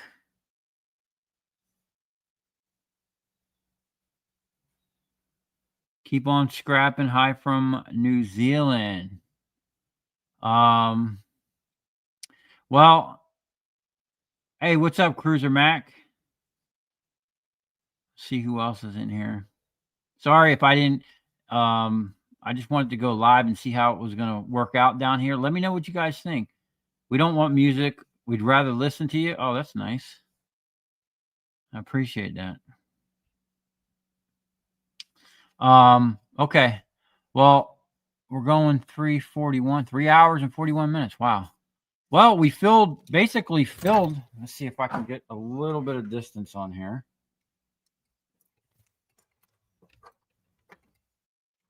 This was kind of like micro scrapping, but we have an entire full bin, and I kind of stuffed it in there, so that thing's going to weigh. We have some sheet. We got a nice little chunk of extrusions. Found a couple transformers. We're going to get to the copper here. You'll see the video either tomorrow or maybe later tonight. But we have still a massive pile over here of aluminum, but it's all basically the same stuff I did earlier in the stream. So not really, I don't know if y'all want to watch me just do tedious, redundant things. So let me know what you guys think about the chat down here at the, at the workbench. Next time we do the chat or we do a live stream down here at the shop, I have a bunch of stuff that I've been saving that I want to take apart, stuff that I've never taken apart, or I don't know what they are. So I've been kind of just saving them for a live stream.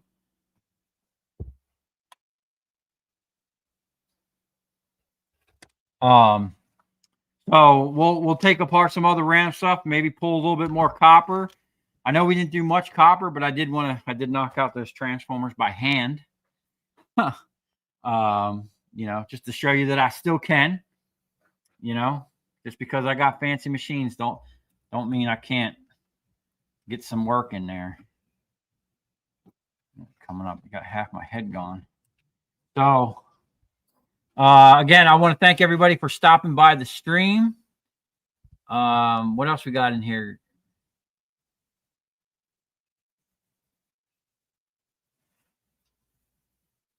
Oh, good quality. Okay. Well, again, I appreciate everybody for stopping by. I appreciate the guy that donated some coffee to me.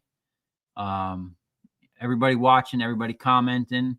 I will have a video up for you later this evening. It'll be the beginning, what I did last night, some wire stripping, and you'll see the jaw in action with the high-speed pump now. It's working so much better, man. I should have done that a while ago. It just it works really well with that other pump. But I really have to thank Bill for gifting me this other pump so I can have it stationary here. And I am using that other pump for a bunch of other things. And as we get dialed in over here with our hydraulics, it's going to change a little bit for the better. It's going to get upgraded to the proper setup. Right now we're running high PSI, low flow. We need lower PSI, 25, 3000, higher flow. That's where the production and the money making is going to be at.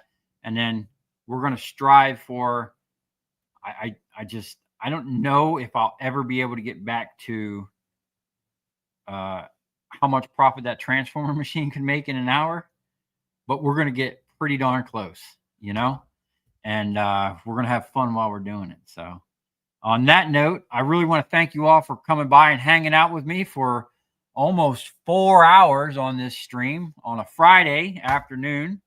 I really appreciate it. I hope you all have a great weekend. I will be going to a new scrapyard tomorrow. It's owned by where I sell, so they've already called them and told them I'm coming. So, you know, there shouldn't be any surprises or any, you know, if there is, I'm just going to get, I'm going to get the owner on the phone, you know. But I'm going to try and get some video of their hammer mill. And hopefully it's a good relationship over there because I'm hoping to be able to get all the big motors and all of their AC compressors in the future, which means we need to really ramp up our, you know, our flow. We need a proper flow, and getting some concrete in here, getting this stator wrecker dialed in and actually put on that tape. I'm thinking when I move, I'm going to move both of these machines out of here temporarily while I pour the concrete. And I think while they're out here, I think I'm going to go ahead and just swap this plate over that table and put this machine where it's supposed to be so I can start dialing it in and put the final operation that you guys have never seen that this machine is going to do. So there's going to be a lot going on. And hopefully, they said probably not to the new year. They're going to have their machine up and running, but maybe we can get a sneak peek. Hopefully in the new year, we're just going to be on like a motor mayhem. It's going to be nonstop motors. So, and then I can kind of branch out and start hitting other scrap yards. And man, I was over there at TMR, dude. They had some nice generator stators, but them dudes will not come off their stators or electric motors. So sad. They're locked into, I think they're selling to China. Yeah, something like that. I don't know. Anyway, I hope you all have a great weekend. And we'll see you on the next stream. I'll probably see you later this evening, or you'll see me later this evening with some other content. And you'll see later tonight, I'll be weighing all this up when I'm done that pile. And I'm done pulling copper. We're going to see in the video, I had a goal I was trying to reach. Stay tuned and see if we can reach that goal. So again, thank you all for coming by.